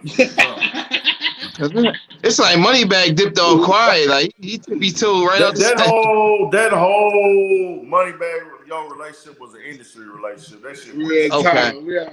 That nigga moonwalk around the relationship on some smooth shit. Bro, if you peep, they have a video together when they were dating. They're not touching each other in the video at all. Okay. You never seen them touching each other for real. You never seen them kissing. Right. They were never intimate with each other. None of that shit. That's the wrong word because that's in their personal time. But you know how, man, if it's a nigga bitch, they finna have their arm around the kissing on her, licking on her and shit. Right. That was like a promo run. That was like what's that called? An industry relationship, man. When they put people together for successful, make their career more successful, and do some songs and That's exactly what that is. Industry relationship. You think Asian and Brett and Vaughn shit was like that, or that was like a genuine job? That was genuine. She was topping that nigga the fuck up. That shit was fire. That shit was fire. What'd he say? He said she was topping him off. That's a shit. You got to Nah, they was really fucking with each other. He fucked with her. The manager said that. Like that, man. The homies said that. Yeah, I think she really fucked with Vaughn though. I think she really had. No, they really fucked with each other. They just wasn't fucking around when he died, but they really fucked with each other at one point. Right, you can tell. Like you know, there are other industry relationships where, like even Lil Xan, they tried to tell that the little white boy Lil Xan, the Mexican white boy, to like They put him in a fake relationship with Noah Cyrus. Oh, you Mount Cyrus. what the girl he was with again? The girl with the orange hair. King Von. Rest in peace, Miley King Cyrus. Von, for sure. Shout out to King Von, man. Shout out the whole OTF, man. Much love, respect, man. So that's that. What else I was finna tap in on, bro? It was something else. How y'all feel about 6ix9ine new chain? That water park chain. That shit ass. Yo, it definitely is. I said the same thing. I like that. Garbage. That shit like a Happy Meal toy. Nah, I ain't gonna lie. This on chain was hard. That shit like some shit you get in a Happy Meal. That shit look crazy. You gotta put your face on here, man. I'm like, that shit look goofy as hell. They spend $1 million on that shit. Gotti, put your face. That's the only way you're gonna be able to get in, my boy. I wouldn't spend no $1 million on that shit at all. I'm gonna keep it real. Hey, what you feel about that three pack? That shit won $1 million. Big Ant? So what? How much What you feel about that scary hour, that scary pack? That Drake. That was smooth. It did what it was supposed to do. You ain't think? You said what? I said you ain't think like we already heard that one before. You think he was just putting it out just to tease us, or like you feel me? Yeah, he was just giving us a little something for the people, because niggas was expecting the album, but I mean that was one of the ones like it made sense. It was nice. I give all three records was dope. I feel like Baby actually killed him on the second record. Oh yeah, Baby went the fuck off. Hey yo, salute. The OTF album? No, we talking about the rest Drake in peace to three Biggie pack. too. Rest in peace to Biggie. Rest in peace to my guy. What you call it, man? Over there too, man. I was seeing something about Glock 9. I was seeing something about Glock 9 friend passed away. Yeah, I didn't know that. I didn't know him though. But hey yo, Ant. Yeah. Yo, Ant, man. How you feel about this whole shit? Like, well, old boy trolling real niggas the way he trolling niggas, man. And niggas ain't doing nothing about that, man. The 6ix9ine nigga, man. We ain't fucking with the how I feel about it. We ain't fucking with police. I mean, they keep it real, right? Now, you got 6ix9ine and you got Alpo, right? You got Alpo at All-Star Weekend riding around in a Rolls Royce, like basically, laughing at real niggas that didn't snitch.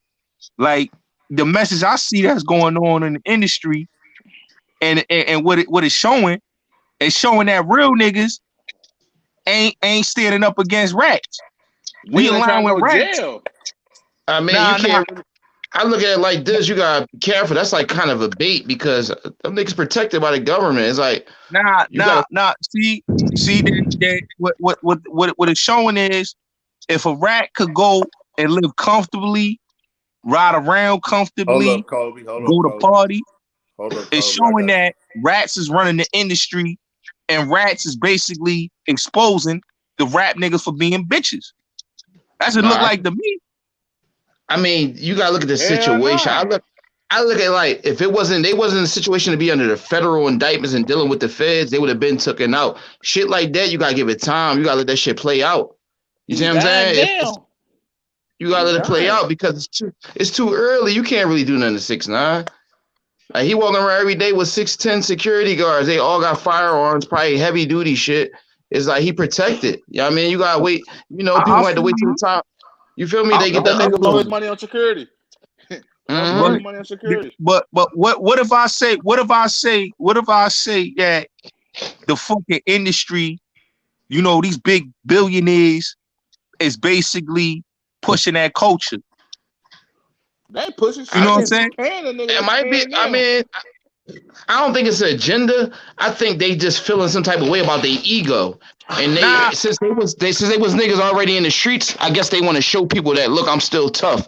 I can be outside. I'm a rat, but I did this. But y'all niggas ain't gonna do nothing. It's like a bait. But 6ix9ine got. But listen, 6ix9ine got bosses, man. Don't ever believe he don't got bosses. He got bosses in this industry, man. It's billionaire dudes that's paying for 6ix9ine to do what he doing. Don't get it. Don't get his boss is under I'm Lucid saying, Range. but this is what I'm saying. He just need attention. He want attention. But you know this already. So why would you if you don't think the rappers know this too? Right. Exactly. They ain't worried about I think the rappers is getting paid to do all this. Nah, I think the rappers. I'm gonna tell you why 6ix9ine get paid. I'm gonna tell you why 6ix9ine mad. 6ix9ine mad the fact when he look at Lil Dirt and Baby video, he see Lil Baby, Shiesty, Meek Mills, Pooh. He know he can never be a part of that again. He know people would never respect him how they did before. Remember back in the day, he had a song with Baby, I think 6ix9ine. He know for sure that he had a song with Offset. He ain't gonna be able to get that notoriety. He ain't gonna be able to get them platforms and them features no more. Cause people going, to do a song with him, you selling your street credibility. You can't work with him. You see how the feedback Akon got with him for doing a remix on Locked Up. You see what I'm saying? So it's like you gotta look at that side. That's killing his ego. I feel like he want to prove a point. I feel like all these rappers are snitches though. That's the way I feel. Nah, I can't. You can't say that, bro. I can't say that. See, you can't just come in and say that. Can't say that because you gotta look at it when you get signed and you worth millions of dollars. You're running as a business. Like you're under a company and you're representing people. So it's like you can't do certain shit. You can't call it snitching, or you can't say most of the niggas in the industry snitching. They just gotta apply by the rules. You worth $10 million. You might gotta have security. Keep it real. A nigga might say you a real nigga, but shit, you ain't went down and found 6ix9ine yet. Are you a snitch? You feel me? Oh, right. I'm gonna say this, right? They apply to anybody. Any nigga walking the street with 2 legs. Why did you do that to 6ix9ine? You see what I'm saying? You gonna get locked the fuck up. Like you gonna get booked on the scene. Like them niggas gonna shoot you in your fucking leg and they gonna lock you the fuck up. They cops. All right. So how you feel about old girl that worked for Jay-Z, right? That bitch told on her plug to get her man out of a situation. Well, don't that make like the industry is fucked up? Let's be clear, bro. Let's be clear. I want to be clear. I need the floor right here. Let Big Ant talk. I need the floor. Sure, you loud as shit. You can't get on, bro. This right here is what niggas use to take the heat off of them. I don't condone snitching. I believe in fuck the street code. I don't give a fuck about no street code that no street niggas live by. They don't follow it. I live off the code that I was raised on. Take responsibility for your own actions as a man. Real nigga shit. So if you do something with somebody, you don't tell on this person to get right. Off. That's you facts. Take your responsibility for your actions. No matter what happens to you. Damage and problems, and then expect somebody else to take the fall for it. Right. That's not how it works with me. And I will stand on that in any case.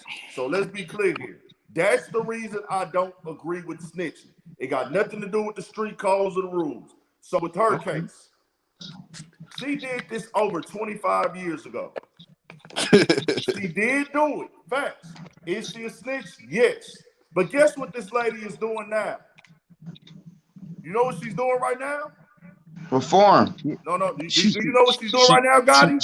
She's the head of Rock Nation. Do you know what else she's doing? She's managing Meek Mill and managing other artists. Do you know what else she's doing? She's not playing street. She's not playing street. Do you know what else she's doing? Getting niggas out of jail. Hold on. Let me see. Does he know? And she a part of like the prison reform and all that with Meek Mill and shit. Did you already know that, or did you just hear him say that? No, I knew that because I see that first. Well, what I'm saying is, let me finish and I'm gonna give you the flow. So I snitched on niggas 25 years ago. I'm no longer in the streets, which she did go to prison for. She got out, I think, then told again. Very fucked up. 25 years ago. She's a rat. I have spent my life now. I have a job now. I'm a CEO of a company. My job is to help rappers with their music career. Right. I clock in at work. She giving back. I paid to do a job, but guess what else I do in my free time? I work on helping people who are wrongfully convicted get out of prison. That's what I do with my time. That ain't no pass though, Big Ant. You know what else? And I want to say one. What does that mean? I'm no longer in the streets. I'm not acting tough. But I'm not trying to be a gangster, and I'm not trying to be a drug dealer. I closed that chapter of my life. Is it on my record? Yes. Am I going to have to answer for that one day? That's between her and God, and her moral compass, and the way that she lives. But and she not running compare what she did to Tekashi 6ix9ine, because the two are very irrelevant. And she not running up on niggas. Hold on, Shock Diesel. A snitch is a snitch. Very true. But she's not out here disrespecting dead homies. She's not out here acting gangster. She's not out here saying that she's street. She punches a clock, performs her job, goes home, and works on prison reform. To do what? Help brothers get out of prison in a country that don't give a fuck about them. You do know the country don't give a fuck about niggas, right? I know it don't. But what I will say what is their butt? What is their butt? What's the butt? What I'm saying is, and we can't be angry with Tekashi 6ix9ine or whoever else is a rat. Like Pop Hunter, right? Dudes is mad with Pop Hunter. No. Don't go to Pop Hunter. Stay on Tekashi for a second, bro. Okay. Niggas is mad with Tekashi. Right? But if we really look at his situation, and I'm gonna keep it real, I don't think old boy did anything wrong. He wasn't built for the street. He wasn't built for the street code. Can I ask you a question? Yeah, you guys. No offense or nothing. I mean, much respect to you, bro. You ever been in the streets or ever knew somebody that dealt in the streets? Yes, I have. Yes, I have been in the streets. I'm gonna tell you what. I'm gonna tell you how we did something wrong. Cause just like Big Ant said, if you're gonna get involved in this shit and then carry it on your chest and run around threatening people's life, run around and throw up gang signs, run around disrespect dead people, and run around, and carry the clout and then get jammed up and tell on somebody, then you gotta look at him. You gotta understand that, like, it's like you living your life, right? And then somebody coming into your life, deceiving your family, starting all this fucking drama, doing all this bullshit. You see what I'm saying? Like, why get indulged with my family if you're not gonna be loyal? Well, bro, them guys. Them guys did nothing but protect him. At the end of the day, you was hanging around. You was hanging around them, bro. Birds of a feather flock together. My grandma told. Hold on, Shock Diesel. Let him have it. All right, go ahead, bro. Right now, I know niggas. Let me just say this. I'm not going to, put it out there, but I know the niggas that basically was affiliated with Tekashi. And the niggas basically didn't love that nigga. They didn't fuck with him. They didn't want to be a part with the nigga. They looked at the nigga as a cash opportunity to help their family. It was a distortion thing. And he did the same thing. It's a two-way street. He used them for clout. He used the gang of. But hold on, bro. Hold on. If you gonna use somebody, you know what I'm saying? Now look at Jay Prince. I'm gonna give y'all Jay Prince, right? Look at Jay Prince. Stick to the script. No. I understand. Compare the two at all. 6ix9ine. I'm not comparing Tekashi to Jay Prince. You took it over there in Texas. Let's keep it in New York, man. All right, so let me say this. All right, so most rappers gets protected by dudes that got a lot of street credibility. Whether you a Jay Prince, whether you a Suge Knight, whether you dudes in New York that protect a lot of dudes get protected by dudes in the streets. Different, man, because Jay Prince is on ball to protect himself. Okay, I see where you going with it, with it, Gotti. But I want to be clear, Gotti. Jay Prince is own animal, bro. Jay Prince is his own animal. Let's be clear, Gotti. I already know what you're gonna say. He don't need protection from nobody, bro. Hold on, Shock Diesel. Hold on. You're gonna say exactly what Tekashi has been saying. But guess what, bro? Guess what the problem is? The problem is you're saying he's not cut from that cloth. Why is he out after he told, still acting like he's cut from that cloth? You gotta understand he's the dead. It's an image. You gotta understand he is preserving the image. Okay. So why does he get the snitch and then come home and still somebody gotta cut their TV down? Somebody got their TV on.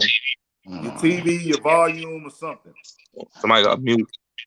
But let me say this. Why does he get to go and portray all the street shit with these guys? Tell on these guys. Now, when you come home, go rap to your demographic. Go be a part of your demographic.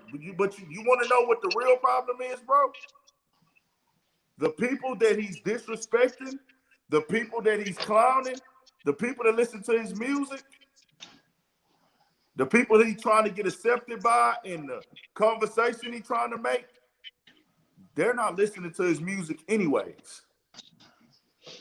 No Lil Durk fans, no YoungBoy fans. The real core fans of hip-hop are not listening to Tekashi music, bro. That's what I'm saying. He mad he X himself out. He ain't in that crowd. So that's the point that I'm making, where you're dissing the dead, right?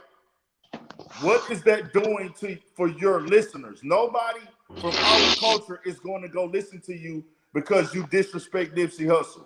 You disrespect Pop Smoke. You disrespect Lil Snoop.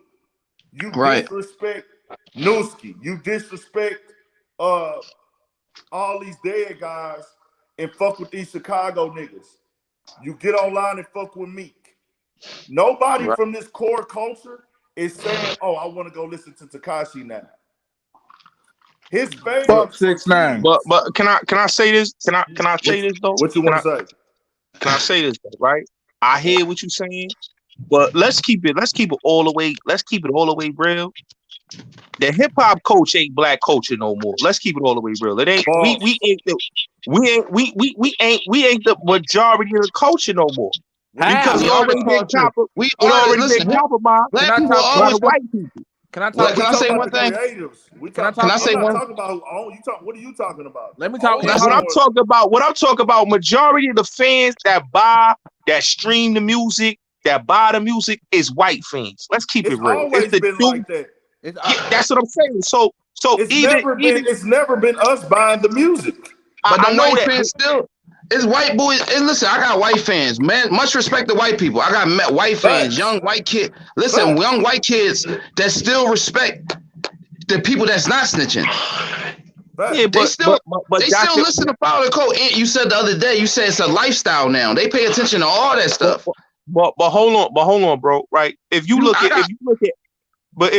NWA, you look at all since the 80s to now, niggas is studio gangsters, bro. And I'm keeping it real. Tekashi ain't the first, bro. You said niggas is studio gangsters, bro. We see a rapper get killed every week. Yeah, and then because they not real. But you see why they get killed? You see why they get killed? Because they not real. Hold on, they not real. Real niggas. Hold on, real niggas is testing these niggas gangsters. You gotta look at it, man. Real niggas is testing these niggas gangsters when they come in the city. Look, Benny the Butcher from Buffalo, right? He got shot at motherfucking Walmart in Texas. It's real niggas testing these rappers, man. It's real niggas killing these rappers. It's real niggas that want to see these gangsters. How old are you? Every guy. Hold on. I'm 30, bro. Let me have a flow, Shock Diesel. How old are you? I'm 30. I'm 30, bro. I'm 30. You 30, and I just don't. You more intelligent than you speaking, my bro. I know you is. This man is out of bounds doing what he does as a rapper. Whenever you go into a city, it's them versus you. You with your guys, bro. Yeah, in the streets before. Everywhere you go, it's a threat now. Hold on. Talking about one man versus state. Every rapper. Please, bro. Let me have the flow. I'll let you have the flow. You said this is the only reason we're gonna speak on this Gotti is because you said this in front of my followers, and this is an educational platform, and I can't let them leave with that statement that the rap game is full of studio gangsters because they're getting robbed and killed. You can be a fake nigga or a real nigga and get killed. Facts. Right. Facts. That's just what it is, bro. But hold on, Ant. But hold on, Ant. So was Nipsey Hussle a real nigga? Was Nipsey Hussle a real nigga? Nipsey is a real nigga. But Nipsey, any real nigga will tell you Nipsey was out of bounds to call that man a snitch. How? I don't think he was going to die like that. He called him a snitch. He told him, hey, bro, they said you snitching, you got to get right, whatever. How's he out of bounds, though? Nigga rat, he a rat. I mean, the nigga was Crip just like him. He was rolling 60 just like him. Big U even said he was out of bounds. So if niggas that's his big homie say he was out of bounds, he was out of bounds. Bro, whatever he violated. He told. But we saying this.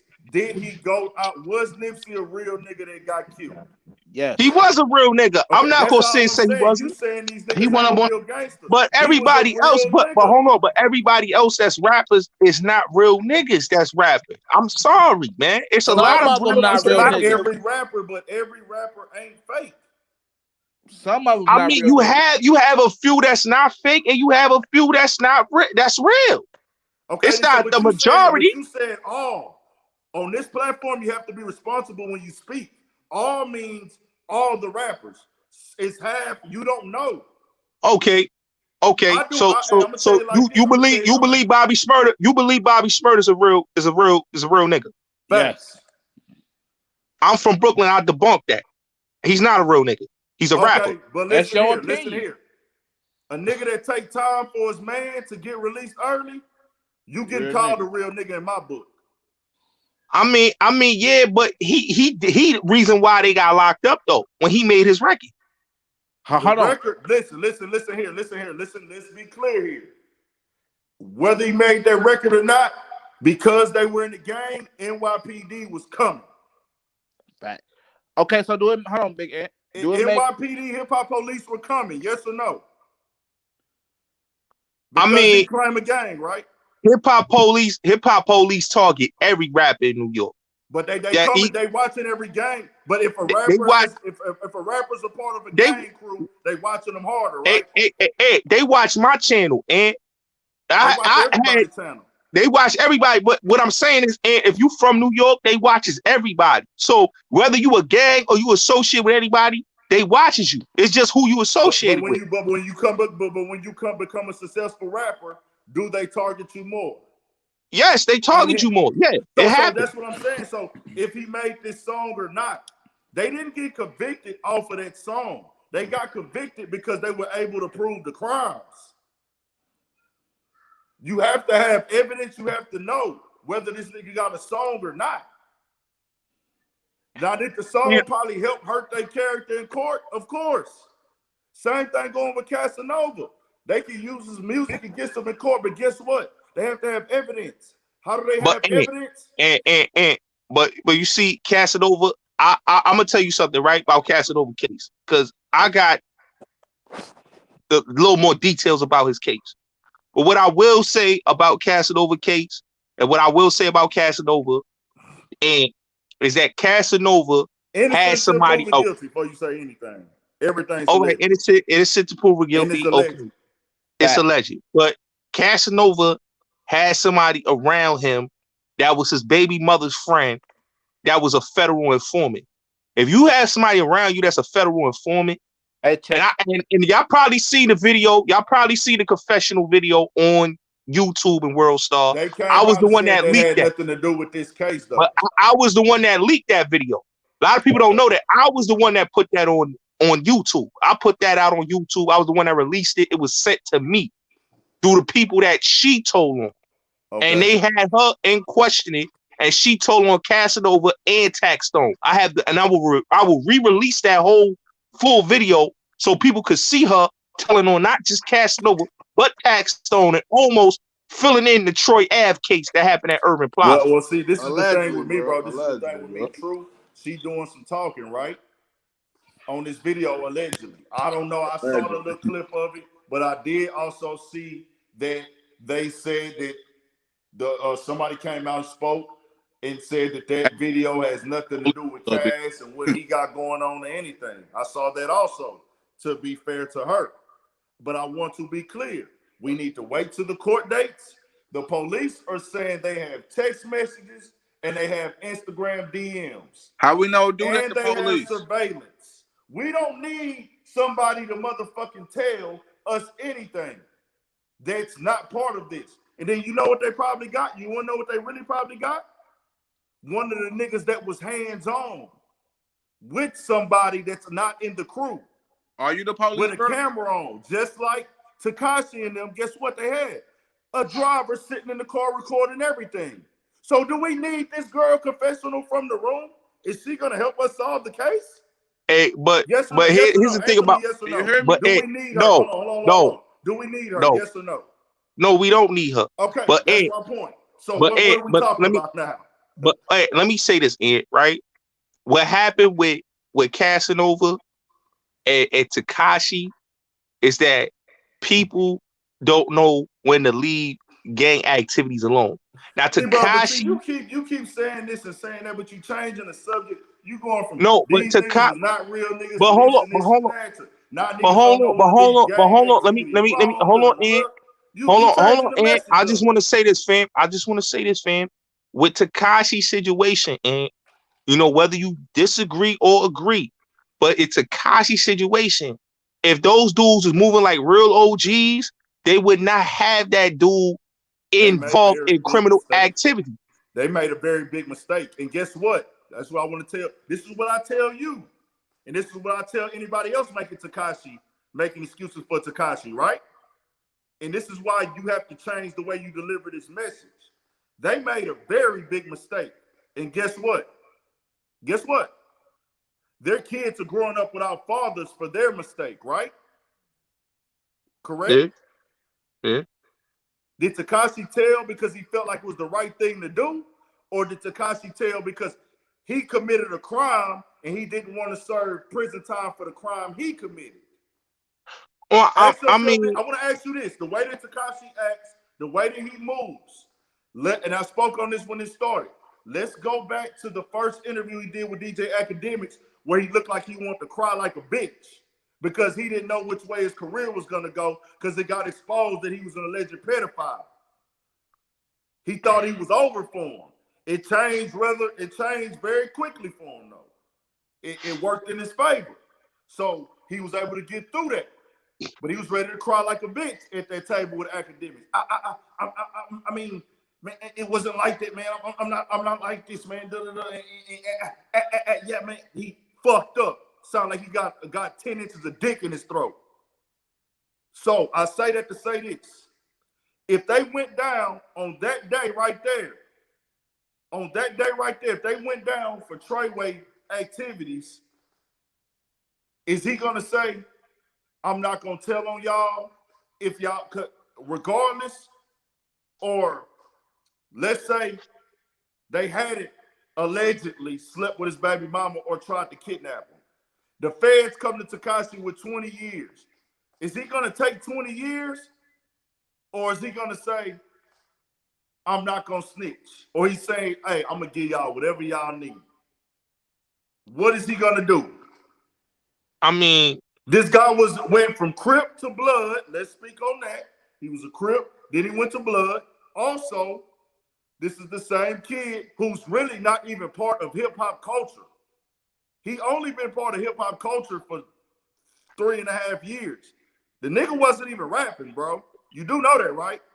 He was on some. I know a lot about. I know about the kid history. So he wasn't part of rap. He wasn't really part of this culture, right? Listen, but no, he wasn't. But what I'll say about the kid wanted to be famous, just like a lot of rappers want to be famous. Why you calling this 23-year-old nigga a kid? We got 16-year-old black niggas that get sentenced to prison with grown men for life for this type of shit. Do they call them niggas kids? Yes or no? Listen, I know that. So what are we calling him a kid for? This man 24 years old, bro. It's just like, okay, Ed. It's just like when we talk about, like, if we talk about Tekashi, It's just like when we look at the Pop Hunter situation. I didn't like what the industry did to Pop Hunter. Pop Hunter did not deserve to be, disrespected and attacked like that, because how can you attack a dude that was 13-year-old, that was a 13-year-old, that witnessed a murder with his mother? You know what I'm saying? And any logical motherfucker gonna say, come on, man, you can't make your own decisions at 13. You know what I'm saying? No, He's a let's be kid. clear. Let's be clear. You can. You can. Now I want to be all the way honest with you on this topic. See, you got in a debate with a nigga who, hey, I might look like a big country ass dumb nigga, but I'm smart, my nigga. I'm wise. At 13, guess what he did? He did what a kid is expected to do. But we got niggas jumping off the porch at 11 that's holding it down. You got niggas that spent all their teens in prison. But it depends how you raised, though. Okay. You know what I'm saying? Okay, you said it depends on how you raised, right? So yeah. If you was raised to tell when the police come, right? And you did tell when the police came, correct? Yeah. So guess what? You have to stay on that side.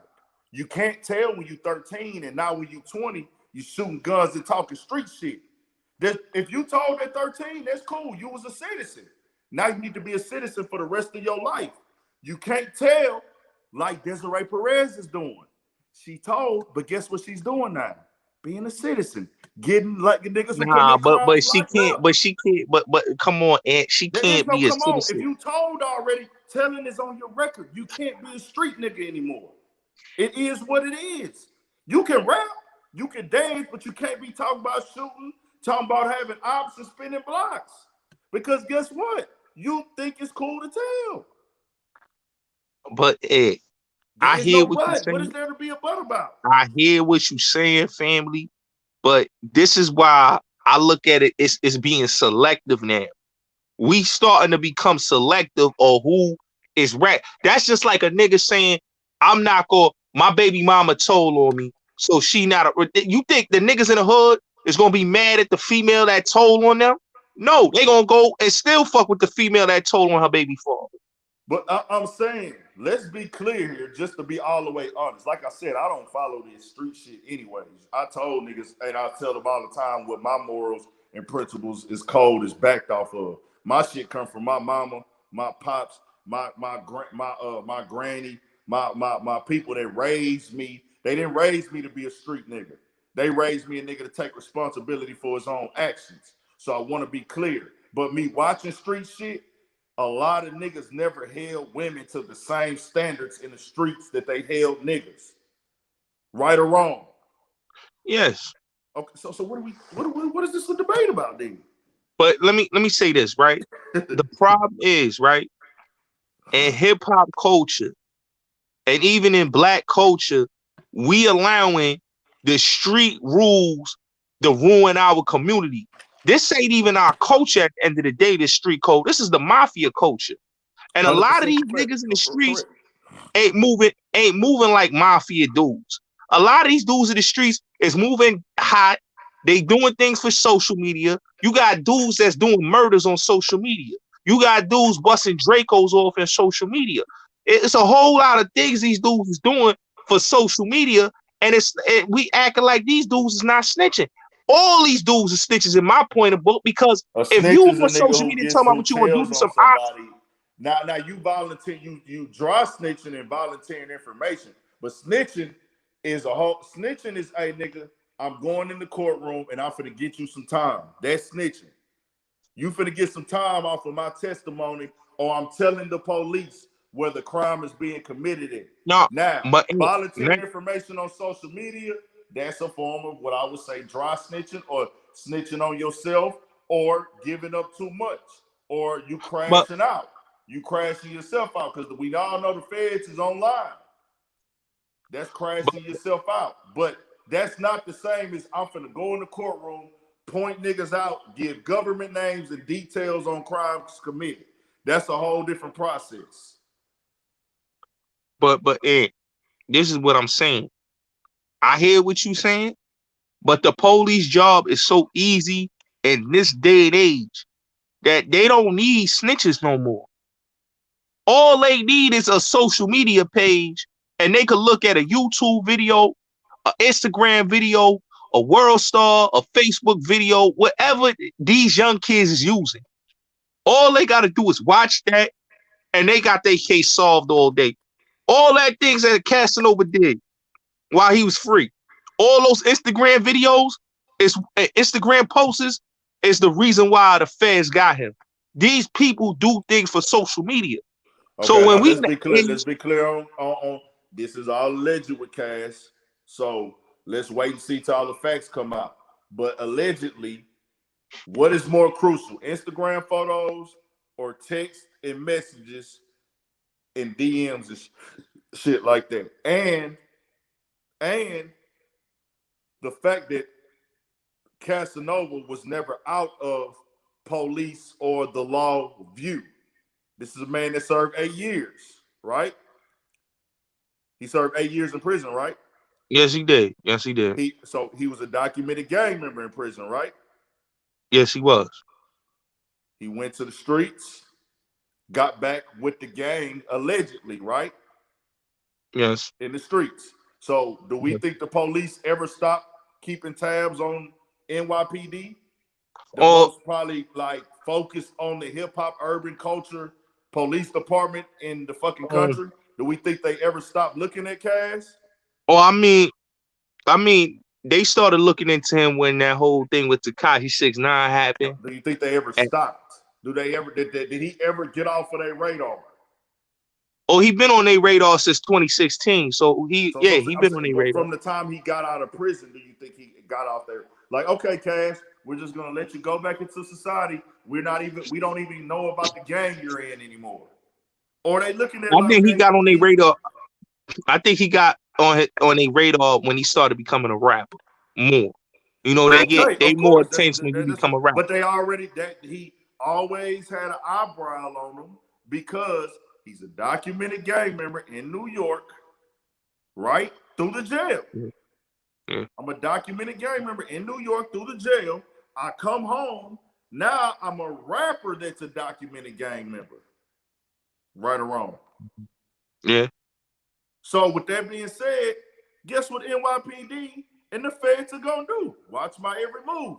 Do we need to play the video of the hip hop cop Derek Parker, where he says that he likes to work with the feds like to work with him, and he like to work with the feds? Have you seen that interview? I seen that video. I seen his interview. I read his book. I know about Derek Parker. So that's the point that I'm making. If you rap in New York, they own your ass. Let's talk about New York right now. We got Casanova and his crew going through it. Pop Smoke crew got picked up too, right? Last year, according to some of his crew members, got picked up. Yeah. Okay, Pop Smoke crew. This is tied to a rapper. They just arrested Chef G with a pistol, right? Yeah. They just arrested Lil TJ after harassing him in the projects and on camera, illegal searching his car, right? Yeah. Okay, that's Lil TJ. They went to A Boogie house.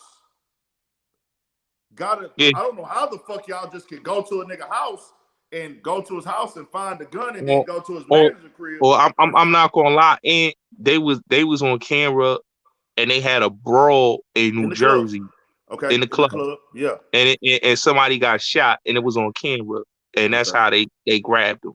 Okay, so they went and got A Boogie. So that's six NY rappers right now who are facing either NYPD and possible Fed charges. I'm trying to think of what. So then we could go back to 2 years ago. There's Treyway, right?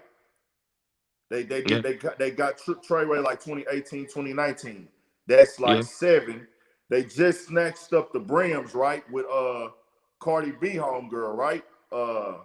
Star Brim. That's 8. And then let's go back a little bit further. 2014. Who did they get? Bobby Shmurda and them GS9. Yeah, GS9. Huh. Yeah. Like I say.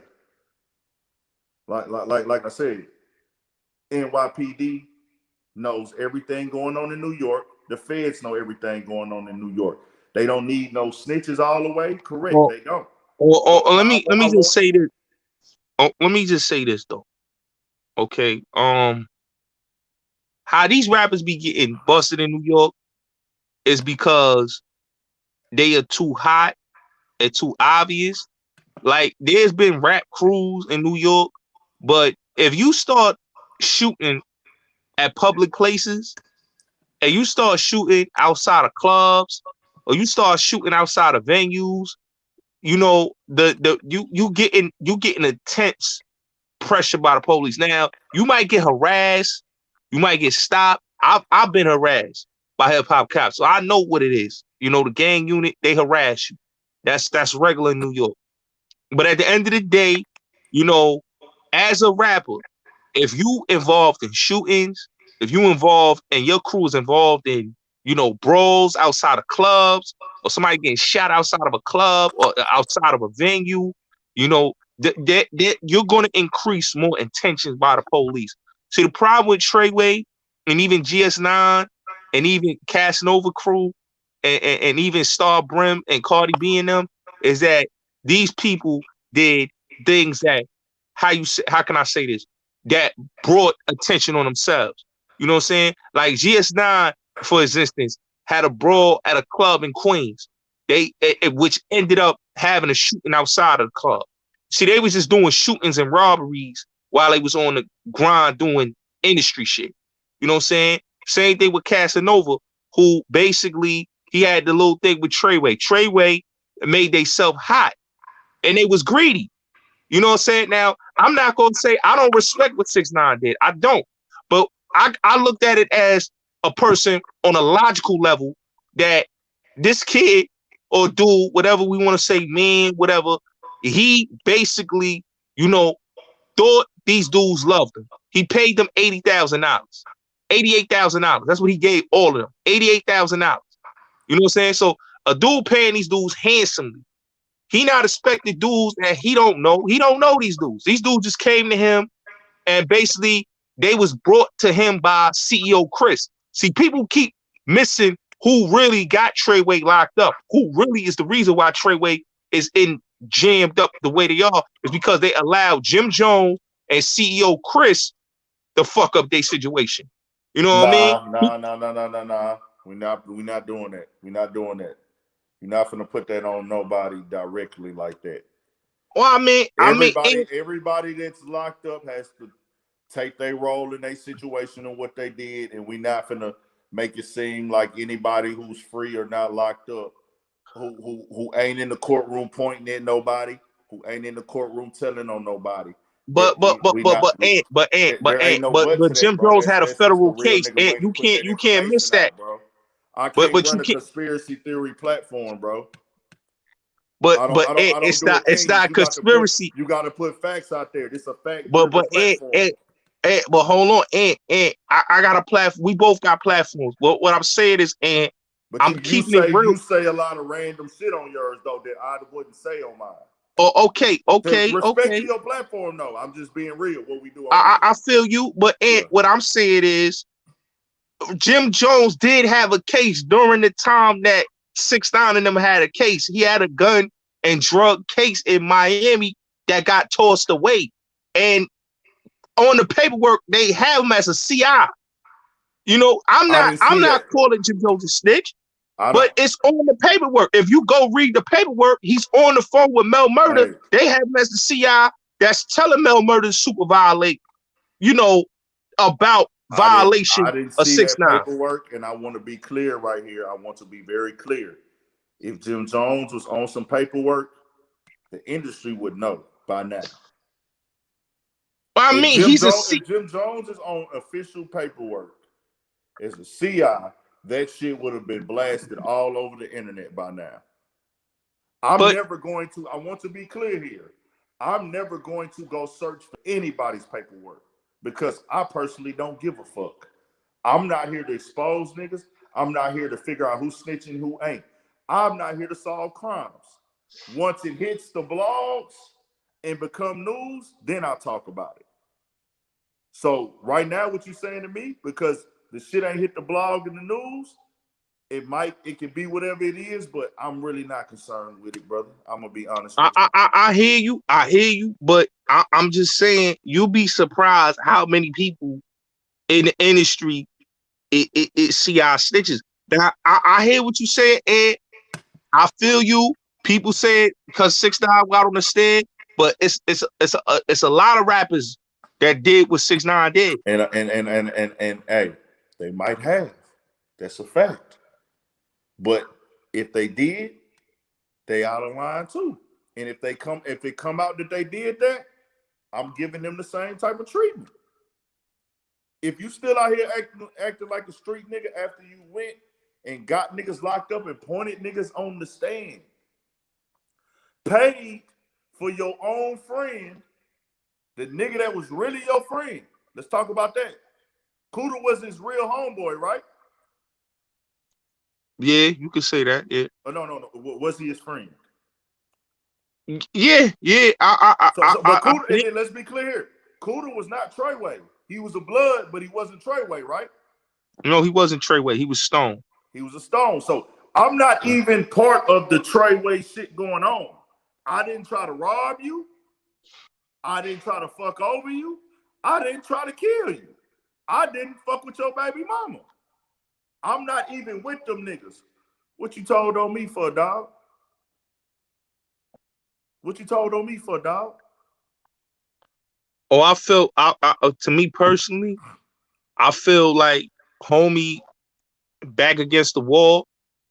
And when you don't come from a life, now, like I said, I don't agree with what old boy did.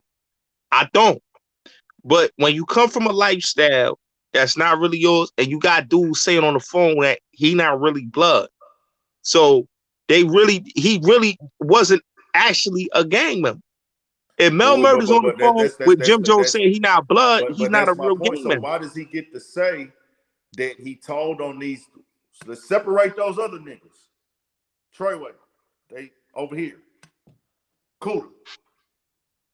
You said you told on them niggas because they turned their back on you. They did you dirty. Treyway niggas fucked with your baby mama allegedly. They kidnapped you, all this. He didn't do that. That nigga was loyal to you. That nigga even went and shot at a nigga for you. You told on this nigga. This nigga is young. This nigga's the same age as you. Why did you tell on this man? Because you didn't want to go to prison. He not on, Kuda's not in no taps on the phone. Did we hit Kuda in any wiretaps? No, he wasn't. He wasn't. Why he wasn't? Because Kuda is not part of that shit that they had going on. Kuda is not part of the extortion. Kuda is not part of the money play. Kuda is rocking with you, Tekashi, because he think you his nigga. So guess what you showing me? I will use you and act like I'm your friend, and then guess what, nigga? I'm gonna throw you in the fire to die to save my own ass. But I heard, but hold on, and you know, I don't know if it's true, but you know, Kuda was on the street before he went in, and I heard Tekashi, you know, bailed him out. Bailed him out? What the fuck does that mean? You told on me, nigga. I heard he bailed him out. How you bail me out? Listen, you told on me in court, right? Listen, man. Did he tell on the man? Did he told, say that he paid this man to do a shoot? He told on the man, but I'm gonna be honest with you. Everything, but what I'm gonna say is everything is not what it seems to be in that situation. And I'm gonna just say this, man. Everybody in that situation. I remember I was gonna get that G Love. He got released because of COVID, bro. I think they only gave him a 5-piece. They gave him a 5-piece and they let him get out because of COVID. He pled guilty for the 5. He pled guilty for 5 or 6. He pled guilty for 5 or 6. I think for aggravated assault. Hey, yo, Ed, but this is the thing that I want to say, Ed, right? Whether we look at it like we could agree or disagree on this situation. Y'all hit that like button, turn this up, man. I ain't even people we got in here. We 171. But what I feel, Ed, is that old boy is an entertainer. And a lot of these rappers is entertainers. Facts. So whether we feel that he should have stuck by the code. I when I look at gangster rappers, or I look at drill rappers, I look at them like I'm looking at Wesley Snipes in New Jack City. Wesley Snipes ain't no gangster, he no drug dealer. So you look at the drill rappers like that in Chicago. Yes, I look at them as actors, bro. Everybody and they're actually killing each other. You see Lyricist listen, Chief Keef. Lyricist can't talk right now. Lyricist can't talk right now. But you see, they MPG music got gunned down in broad daylight, right? But so it's their music. It's their music. You gotta understand, the real niggas in the trenches is testing them, and their music is putting them in those situations. Bro, see, if they would do what Kanye West did, Common is a gang member. A lot of people don't even know Common is a four-corner hustler. Common is a four-corner hustler. Whatever gang them niggas is in, but guess what, bro? He ain't rap about drilling niggas. He rapping about positivity. Everybody need to stick in their lane. They came up on some whole nother type of time, bro. There's different genres of rap music. But I want to be clear. I don't want to see these young niggas go at each other. I don't want to see these young rappers kill each other. I don't want to see this. I have younger brothers that's 19 and 20, bro. I have younger brothers that's 19, I hear you, Ed. I hear you, but we gotta do. I'm making. But what I'm not gonna do is say that these niggas are not really living this shit. When guess what? I've been in this rap shit. I do interviews in the streets. I have seen niggas get beat up. I have seen niggas get hit with pistols. I have seen niggas get shot up. I've been around fist fights, everything. I done been to niggas trap houses. Everybody in this bitch got Dracos. In the last 3 years, April will be 3 years that I've been doing this shit. I've seen more guns in the last 3 years than I've seen in my entire fucking life. But can I say something? These rappers that are in the industry, they come from this same shit. But just because they come from the shit doesn't mean. Listen, real gangsters, you know this and I know this, and real gangsters is not rapping. They not getting on no microphone. They not getting on no. Bro. They not getting on no microphone. A real gangster is not getting on no microphone. What's a real gangster to you, bro? What's the definition of a real gangster? A real gangster is not going to glorify what they do. Real gangsters is not going to glorify. I kill all these niggas. I shout all these niggas. I put in this work, and not expecting to go to jail or get murdered or get challenged on that. What do you mean they're not expected to get? They're not expected to go to murder, get murdered, or go to jail. They are expecting that. That's why these niggas no. And that's why you these gotta niggas understand. ride around with guns, because they know, nigga, the type of energy that my music gives off. These rappers some of these rappers, some, not all, are real official gang members. They real official gang members, but they not the top 10 gang members. Everybody can be just because I'm not the top of the gang, man. I'm still a gang member. Yeah, but it's a pecking order. You got to look at it. It's a pecking order. You're saying they're not really street, and I'm telling you, the niggas are really street. If all right, let me say this. Okay, Ant, do you remember? Okay, Ant, do you remember when Chief Keef came to New Jersey? Mm-hmm. Okay, he got robbed in New Jersey. Okay, and the reason why he got robbed in New Jersey. No. They took his chain, and they took his chain. He did get his chain took. His chain got. He said they tried to take his chain. No. His chain got taken in New Jersey. What I'm saying to you, Ant, is that he came to New Jersey and thought the niggas in New Jersey was sweet. The Great Street dudes, because a lot of rappers come through people's town. You from Texas. I know rappers come in your city and think like they could stun on the niggas in Houston or the niggas in Dallas or wherever. And they come there, they fuck the chicks in the city. They come through there, they fuck the groupies. They pop the bottle and shit on the niggas in the city. Is Chief Keef not a real gangster because he got robbed? No, it's not that. I'm not saying that. He basically put an image out there like he was untouchable, like he was this demon. And dudes felt like you not no demon. Just like the shit that happened at Times Square You when can he be a got shot demon at. and rob. Demons die. No, but what I'm saying is, and people are going to test you for what you put in your music. If That's you why they put have some real, guns. That's why rappers keep guns, and that's why rappers be having a gang and they crew with them. but that don't mean you going to somebody else's city. You not coming with your homies with the guns. Rick Ross went to Detroit, and Trick stopped him from performing in Detroit, and had 100 dudes out there, and stopped him from performing in Detroit. Bro? What does that really? That means that dudes in people's cities at any town you come in, they are going to test you. You're not gonna come in somebody's city. What we know this? What are you proving to me? What does this have to do with niggas being a gangster or not? Any city I go in, I'm at the disadvantage, bro. Anytime we go somewhere, we disadvantaged. Is we not from this city, we not from this town. Me being a Houston nigga, if I go to LA, if I go to Chicago, I go to Detroit, which I've been to Detroit, I've been to Atlanta. If I go to anybody else's town, I'm out of bounds, nigga. This ain't my stomping ground. Okay, so that doesn't mean I'm not a real gangster. Listen, I hear what you're saying, but what I'm saying is, and I want to be clear too on this platform, bro. I heard the Chief Keef did not get his chain took, but you said that's on you. That's not on Urban Politics and TV. Okay. But what I'm saying is, and what I tell your audience and people that's watching is that dudes could be real. It's a lot of real dudes that rap. I'm not saying that 50 Cent is a real dude. Beanie Siegel's a real dude. But you got studio gangsters. Just like Ice Cube is a studio gangster. Dr. Dre was a studio gangster. There's a lot of people that are studio gangsters. They're not real. Dipset is studio gangsters. I love Ken.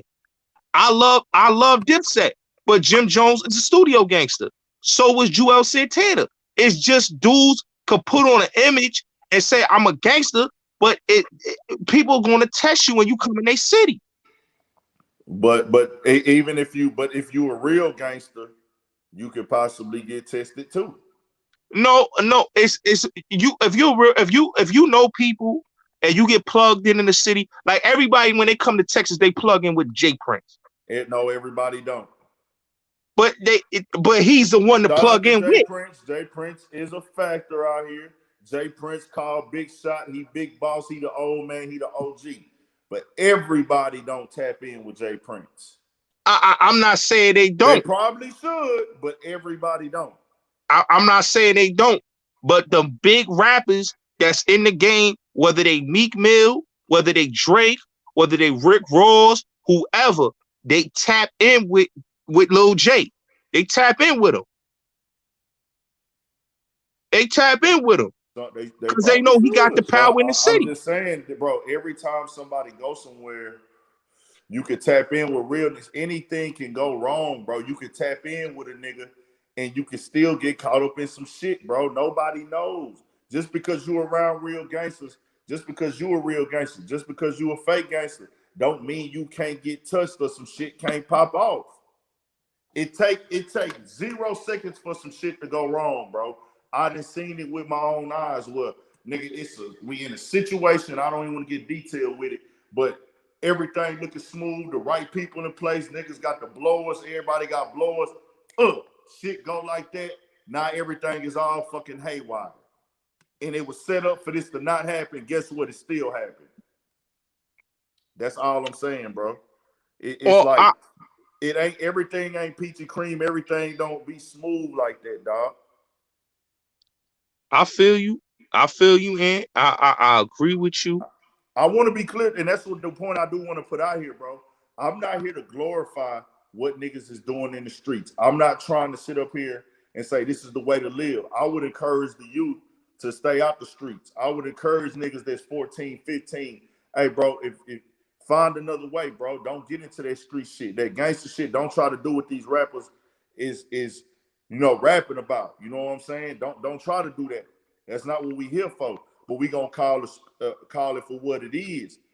The rap game has more gangsters than it's ever had. The rap game has never had this many gangsters. You could go look and see. Half these rappers have done prison time. Half these rappers some of these niggas got bodies, bro. Some of these niggas got bodies, whether you want to admit that or not. Some of these niggas on this mic right now have took a nigga life before. I mean, but anybody, but you don't gotta be a gangster to take a life. Come on, you don't. Ant. That's a fact. But I'm saying, if I'm a nigga that has decided that I'm a criminal, I'm a motherfucking criminal, I'm part of an organization or a crew, and I'm involved in criminal activities, I'm a gangster. If I do criminal activities in my day-to-day program, on my lifestyle, whether I'm a gang member, a banger, a trapper, a hustler, I done shot a nigga before. I done did everything that come with this street shit. If I tell you I'm a gangster, I'm a gangster. Because that's what a gangster is. That's what gangsters are. Gangsters But you see right there, like you said, that's what a gangster is. But that's what I'm saying. There's real gangsters that's not rappers, that's listening to these dudes' music, that's watching their videos, that's hearing what they saying. Like, I perfect example, King Von, right? King Von went and snuffed Quando Rondo. He didn't expect Lil Tim to go pick out that hammer and shoot him. He thought Quando Rondo was a bitch. His mans killed him just because he thought that him and his people was gonna beat these niggas up, gonna jump these niggas and go things bitches. That street shit, we never know how a street situation is gonna come off. That happens. That's the streets. Rest in peace to King Von. That's the streets, bro. Like, you don't know. You can't see the future. He turned up and the situation happened what we seen on camera. But what are we talking about now? That he's not a gangster? Because he died? I'm not saying that King Von is not a gangster. What I'm saying is there's dudes that want to get their name up, their reputation by listening to these dudes' music. If you say you gangster, these dudes they're gonna test you. And that's why, like with the dude like Meek Mill, perfect example. The dude that had an issue with Meek Mill about, him paying him the money. You got dudes in Philadelphia that feel some type of way about Meek Mill.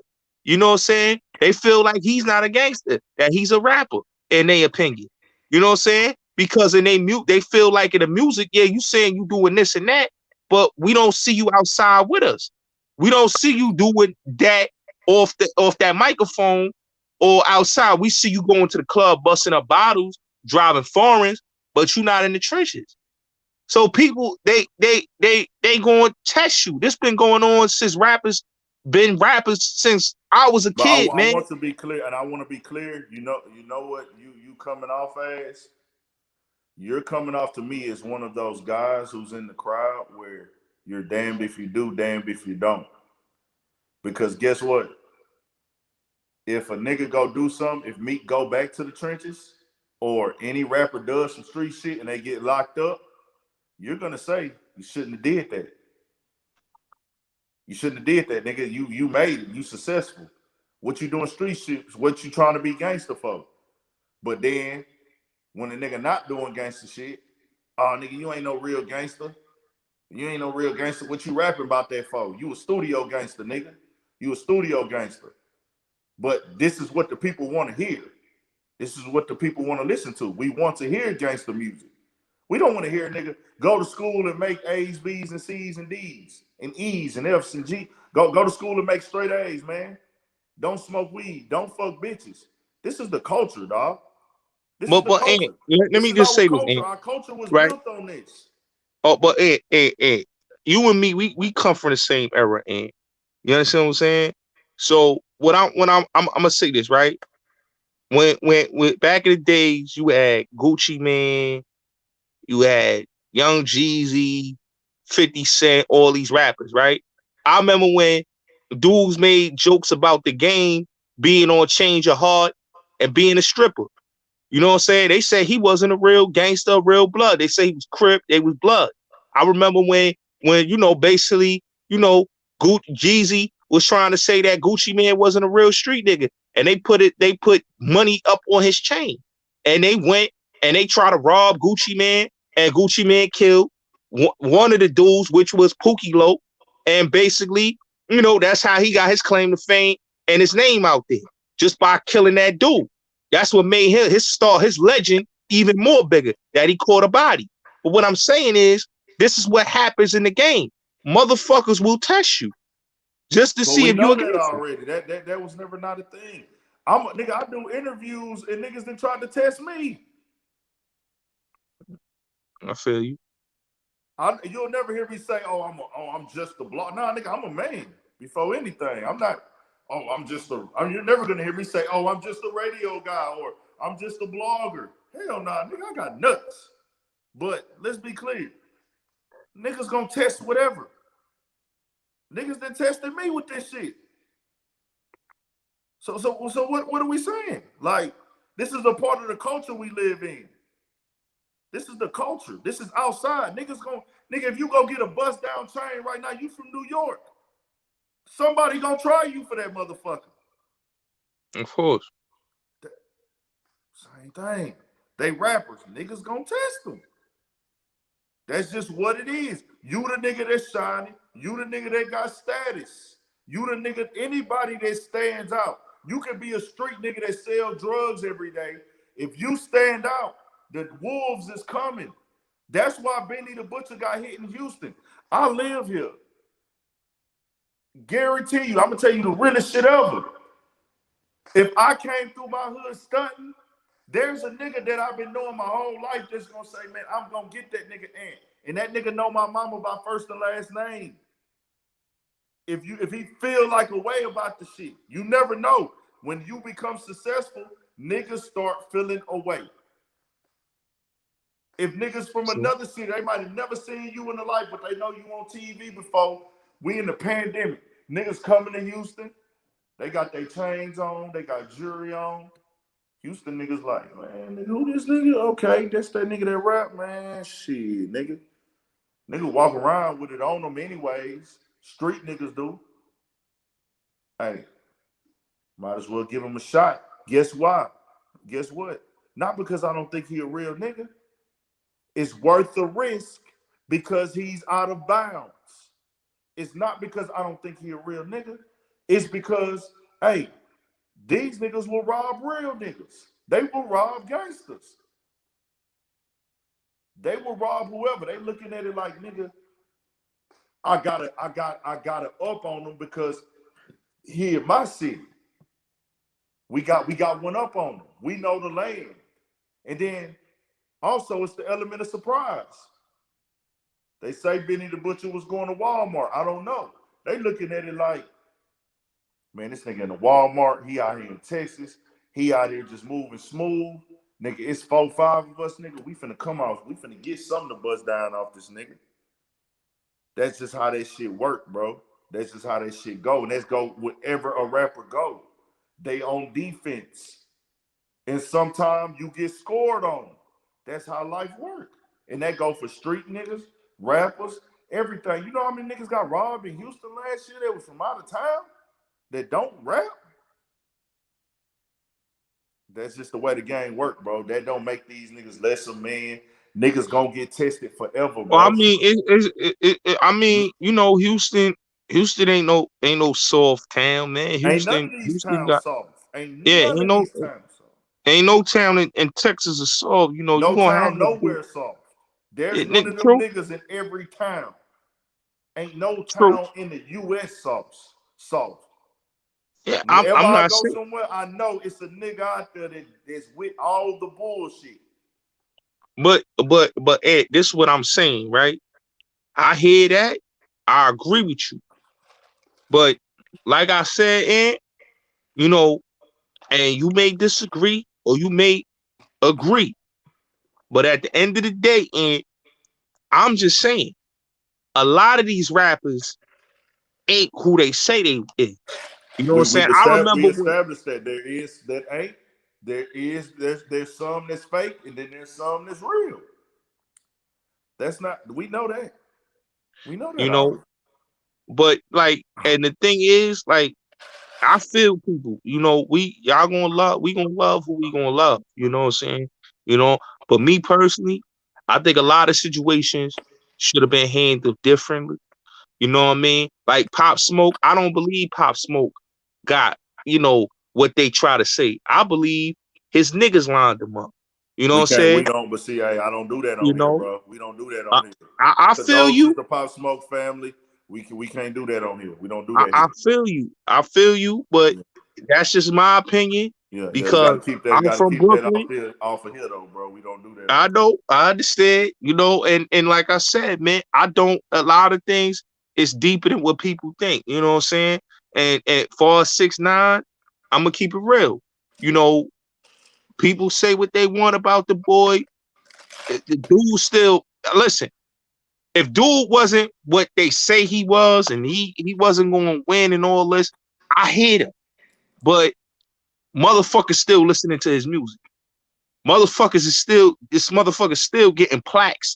He getting platinum plaques and gold plaques and all this. He's still winning. He's still getting money off of streaming. So for a nigga that they say is this, he's still eating. So at the end of the day, niggas is not really stopping his motherfucking bag. All motherfuckers is doing is y'all making him richer. He's winning.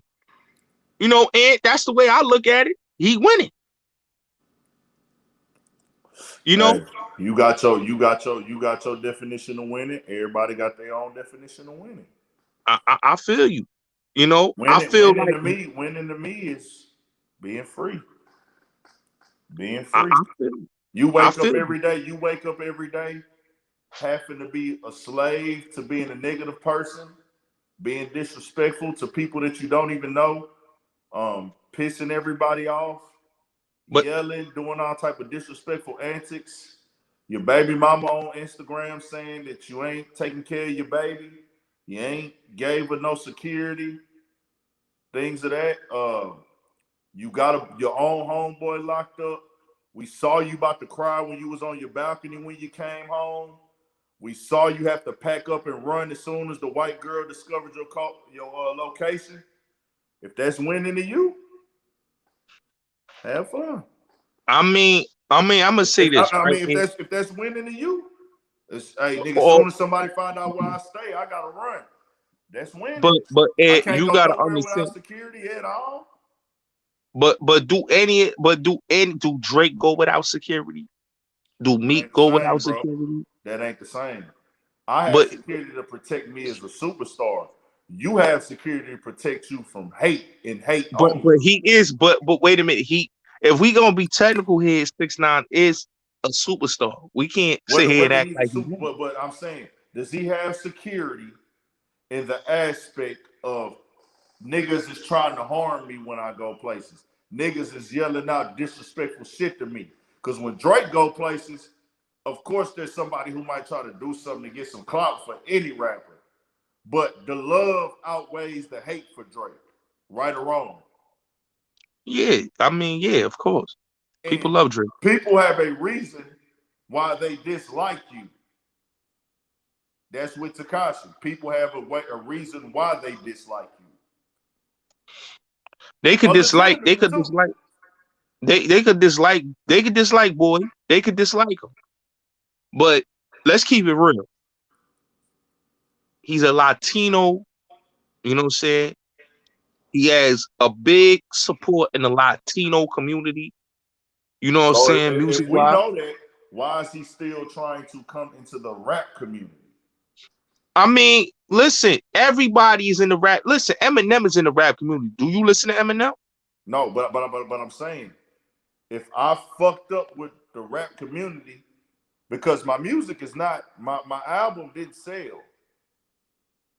His album didn't sell because of what the music he was, the lane and the direction he was going. But I'm saying, my music didn't sell. They did, which a lot of the rappers do. I want to be fair on that because I don't do one-sided shit. I keep it fair. All these rappers pay for promo and ads and shit. That's a fact. Yeah. That's just what it is. That's how you get to number one. You pay for all the promo and ads and shit, and you still couldn't crack. Guess what you're doing? You're complaining because they're not putting you on DSPs and playlists. They're not promoting your music on playlists. So guess what that means? Guess what that means if you can't sell without being put on playlists? Guess what that means? Guess what that means? You know, if your music cannot sell, it means black. It means blackball. I'm not gonna lie. It means you're not hotter than the other rappers. But you're not as hot as you think. If you need these niggas to playlist you, that means your fans are not loyal than the rappers' fans. But hold on. I checked streams. His streaming numbers wasn't horrible though. And we can't. Who gives a shit? The point is the kid and the fans who argue for him try to make it seem like Dog is just selling so many fucking records and he has all these loyal fans. You got 25 million Instagram followers. But it was what you got 25 million Instagram followers. If these fans believe in you so much and fuck with you so much, why they not buying your music? But if his album was a flop, right? If his album was a flop, right? For the amount of promotion and shit he had, if it was a flop. But if it was a flop, right? If it was a flop, his album wouldn't been number 4 on the Billboard 200 and number 4 on the R&B and hip hop albums charts. It was a flop. It would have been. I didn't see those numbers. I'm telling you, the Billboard. That's the Billboard. That's what it was. It was number 4. I didn't see him number 4, bro. It was number 4. You could look. You could look it up. His album was number 4 on the Billboard 200, and it was number 4 on the top R&B and hip hop Billboard, and it was number 1 on the independent albums. So, in my opinion, that's not a flop if it's number 4 and number 1. That's to me. That to me is bigger than a nigga that's doing like a motherfucking Chief Keef or one of these dudes. If I'm doing all this right, I do all this shit. At the end of the day, what am I looking for though? I'm still starting beef with niggas. I'm still getting on Instagram every day, disrespecting niggas. If my music is doing all this shit, why do I still need to do this? You want to know why? Because nobody in the streets fuck with my music. No matter what, I know I'm the kid in the corner who they laughing at.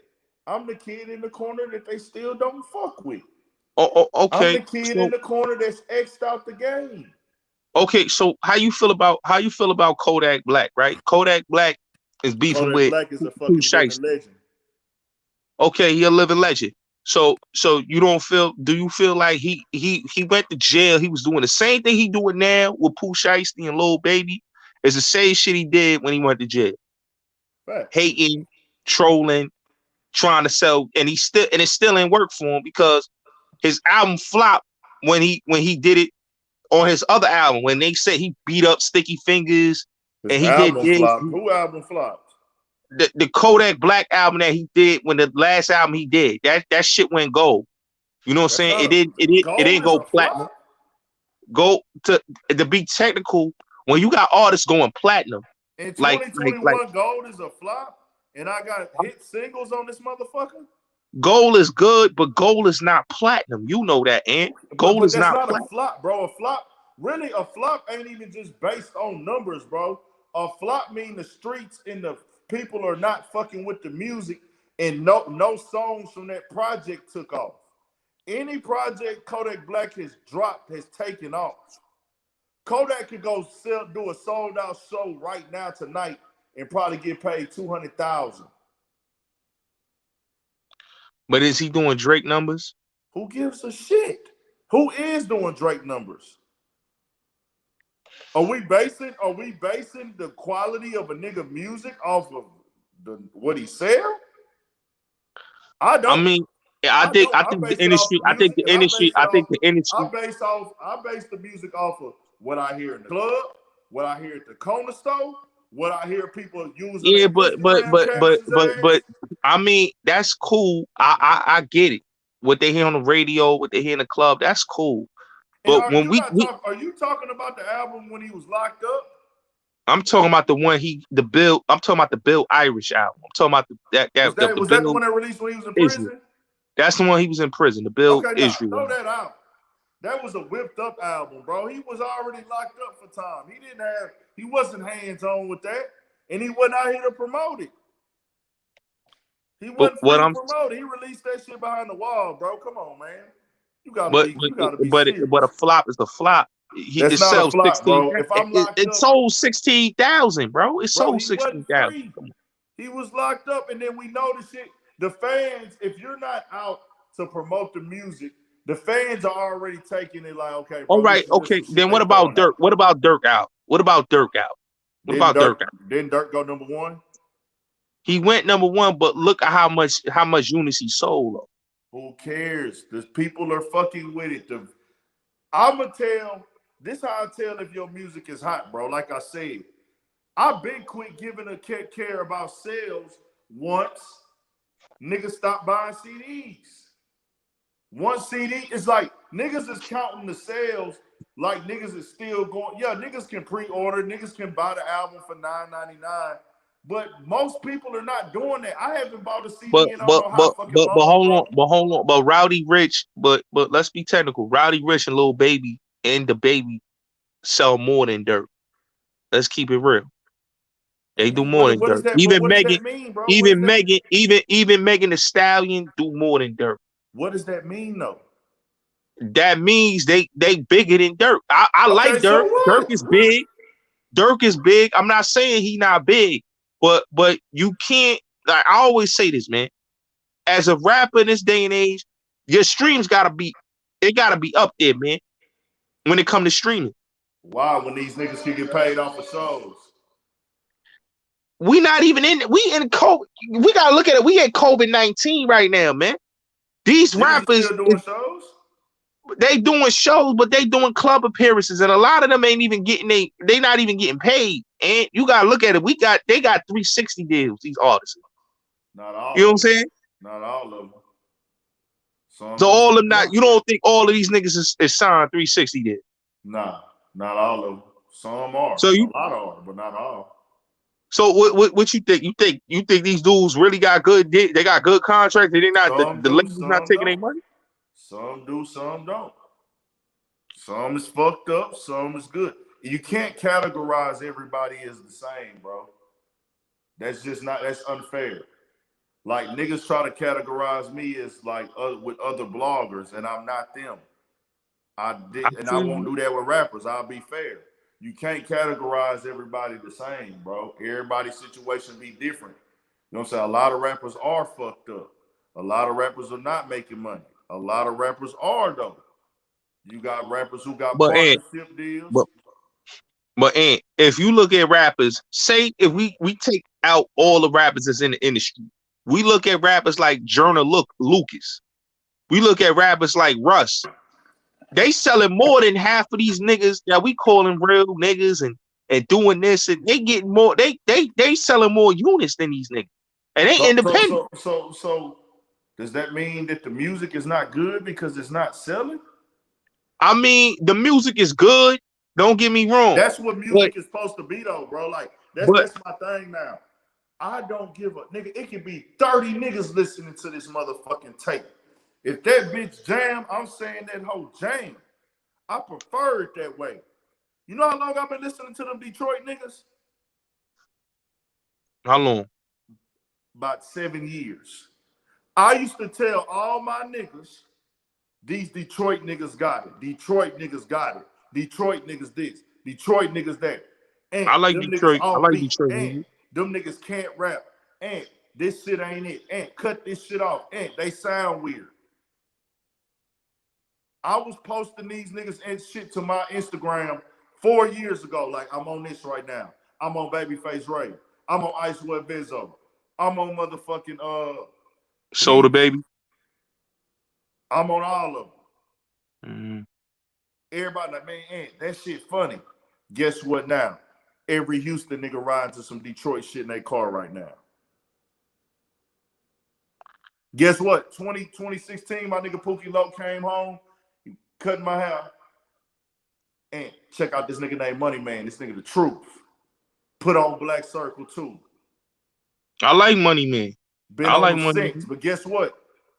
I had to force that nigga on all my niggas.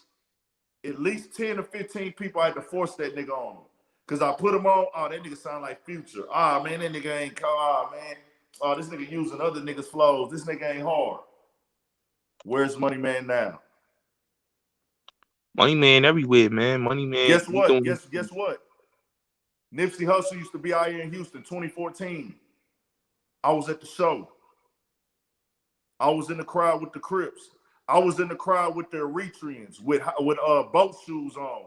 You know why the Eritreans at that show? Because they supporting their culture of an East African or Eritreans. I might be saying it wrong, right? Mm-hmm. I'm at the crowd. It's not a sold out show. 2015. Before Crenshaw, I post Nipsey Hussle to my Instagram page. I get 2 likes. I got the same Instagram account, right? Then guess what? Time gone, he dropped Crenshaw. The buzz get bigger. But still, when he dropped Slauson Boy 2, he was doing the Marathon Mondays. Every Monday Nipsey dropped a song, I would post it to my page. Every Marathon Monday song he dropped, I'm getting 2 and 3 likes on Instagram. But guess what? Mm-hmm. Niggas ain't liking that shit. Niggas ain't got nothing to say. I'm like, bro, Nipsey this guy. He that nigga. But guess what? When he dies, the niggas that follow me are now changing their AV to his picture. That's why I don't give a fuck about numbers. That's why whatever you sell, that's cool. But if your music good, that bitch can sell 20. If the music good, you dropping it, you going off, and you working, you shooting music videos, I'm jamming it. A lot of niggas jam, a lot of niggas don't jam Mozzie. Mozzie was one of my most listened to artists in my playlist. Is he doing the most streams? Fuck no. But the music good than a motherfucker to me. It's niggas in here that told me Kodak Black is not lyrical tonight. What you think about that? I mean, Kodak Black is dope. I mean, he got lyrics. He do his thing. I'm not gonna say he don't got lyrics. He got lyrics. Okay. I just be like, hey, bro, all that paying attention to number shit, half these numbers is bought anyways. The bigger the promo, the bigger the deal, the bigger the numbers. All right. So how you felt about Bobby Shmurda, you know, getting them plaques? Cause I'm gonna keep it real, man. All those records that he had wasn't hits, man. Computers wasn't no hit, you know, and Bobby Bitch wasn't no hit. Hot Nigga was the only hit he had. But they gave him a platinum plaque. So I feel like the industry is pushing these niggas and making them seem like they hot. But, you know, to be hot, in my opinion, the general public gotta fuck with you. The general public don't fuck with Bobby Shmurda? I'm just saying, to be honest. Do you know if Bobby Shmurda, because I fuck with rap music and I fuck with this culture, and I would never try to tell a nigga who came home from prison how to move. If Bobby Shmurda dropped the first day out on that second day that he got released, that bitch would have fucked YouTube up.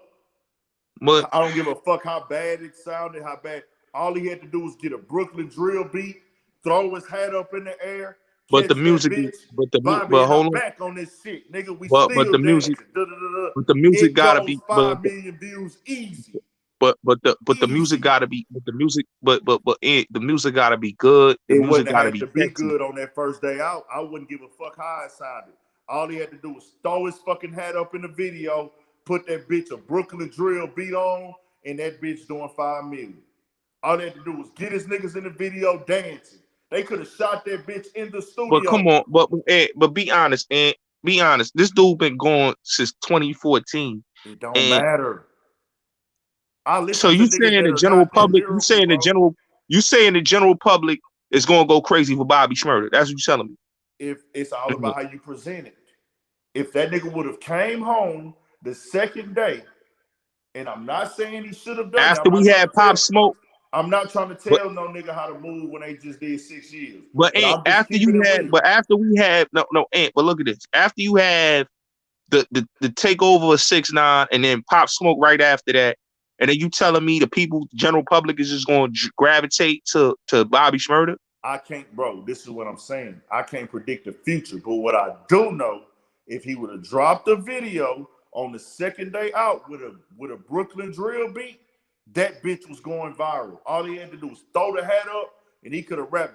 Bobby Shmurda was not a super duper lyricist. People fuck with him off of his energy and his style and his charisma. If he just came in that bitch, Bobby, bitch, I'm back. The Smurdas, nigga. And then all they do was say it was a couple catchy lines. Kept it real. Took time for my nigga Rowdy. He would have did the same for me. But hold on. But all he had to do hold was on. say, nigga, y'all know I'm a G. I took extra years for my nigga Rowdy. He would have did the same for me. But Rowdy dropped 2 records, right? The general public ain't fuck with both of them. They ain't fuck with both of them that came out. Bro, like I said though, we just gonna leave it at what it is on that. I agree to disagree with you. But let me bring my other people in here too, man. Let me holler at some of my other people. I appreciate you tapping in, dog. All right, salute, man. For sure. All right, who else want to tap in?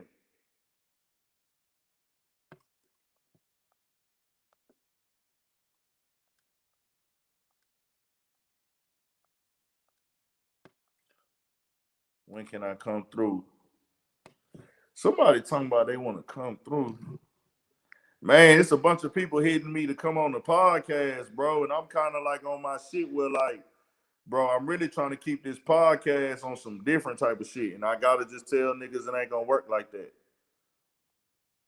Like, I just ain't finna just be flushing this podcast out like that, man. We're going to be doing the interviews, though. Niggas can pay for the interviews.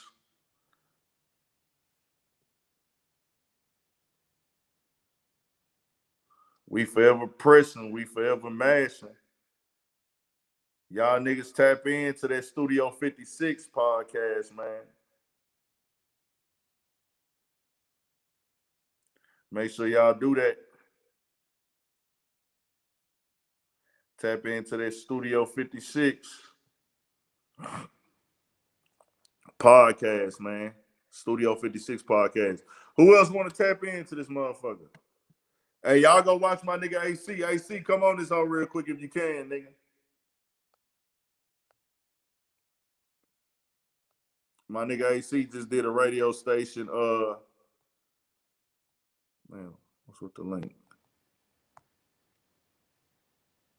Yeah, put that link up in the AC. AC just did this little podcast vibe on the radio. And nigga AC talking about he ain't with marriage, boy. I say this nigga crazy, boy. Like you ain't supposed to say that, AC. You know what I'm saying? AC crazy the motherfucker talk about he ain't. We about to turn this bitch back up, man. And make sure y'all subscribe to the channel if you in this motherfucker too, man. I'm finna bring somebody else in this bitch. Shout out Detroit, all my Detroit niggas. I gotta keep everything factual on the platform, bro.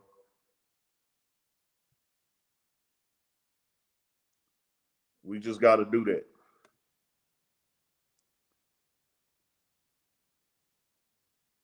Who getting robbed?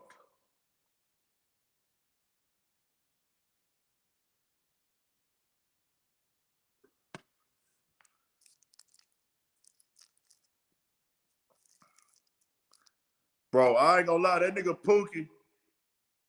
I put it in here, AC, scroll up.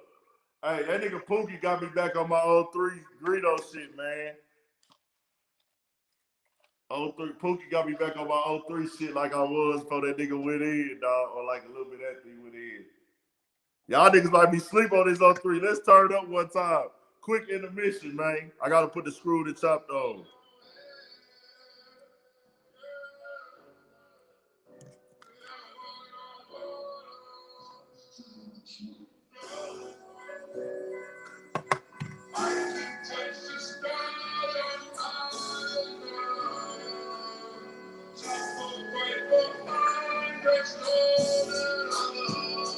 Walking on.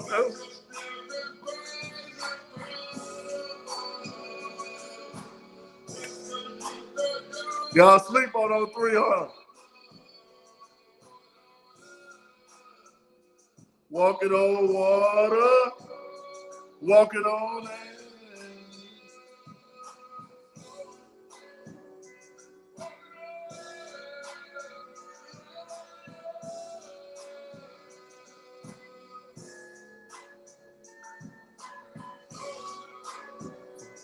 Walking on air, walking on water.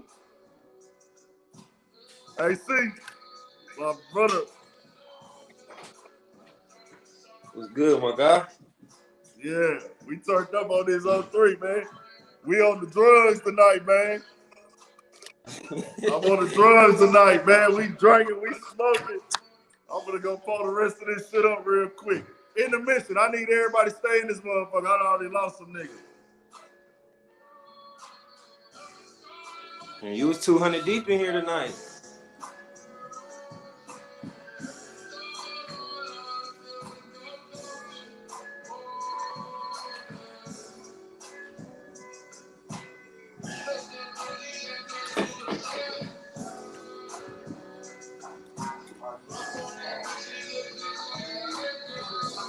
Fuck on that bitch, she look just like an actress.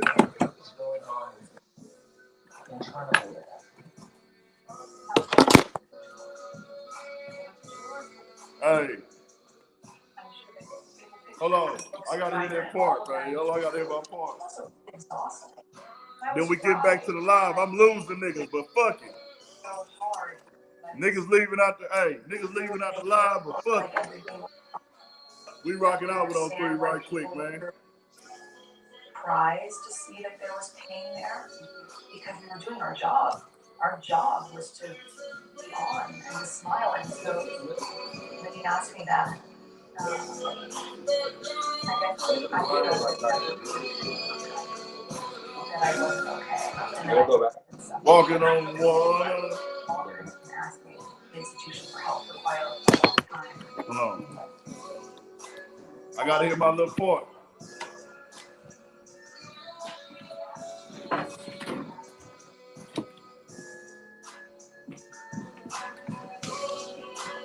Y'all make sure y'all fuck with my nigga Playback AC. Got the podcast coming, man.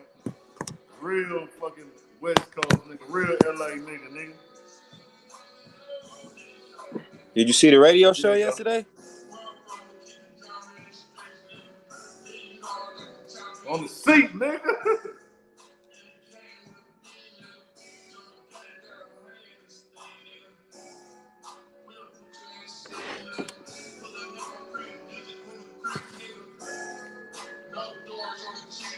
Yeah.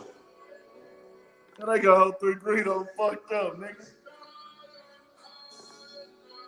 All right, let's get it, dog. Let's tap in, man. We popping shit right now. That's that 03 Greedo. Which one is that? That's that one. I know that's that one when that nigga had Pac on the cover. Yeah. He was beefing with God level. Yeah, God level. When he did that nigga was beefing with Pac, man. He wasn't beefing with Pac. He wasn't beefing with him, but he was just saying some shit that a lot of niggas feel though. You feel me?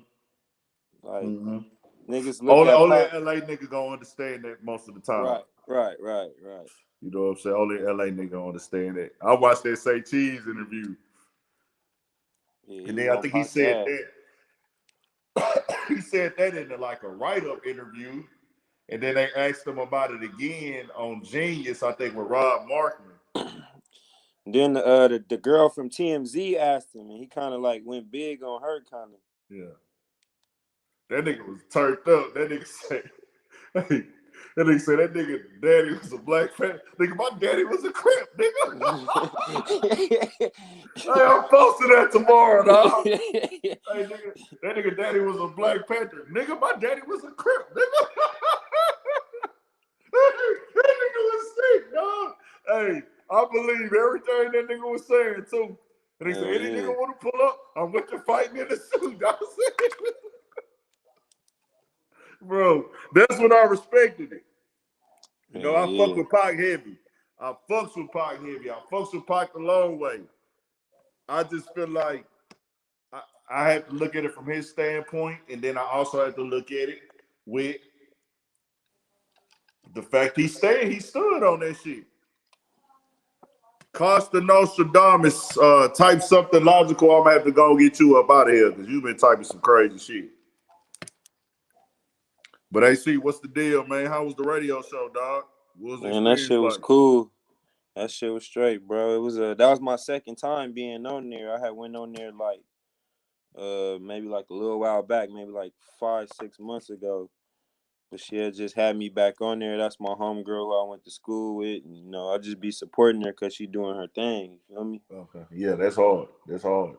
Yeah, I that actually shit want was to get a cool. radio station job myself. Man, hey, when you come out here, if you out here on the day that she do her show, I already kind of like gave her a heads up to fuck with you type shit. I told her I'll link y'all up when you come. For sure. That's mandated. She'll give you an interview and all that. I tried to shout you out at the end. Yeah, that's love, bro. That's love. I ain't get to finish watching the whole thing yet.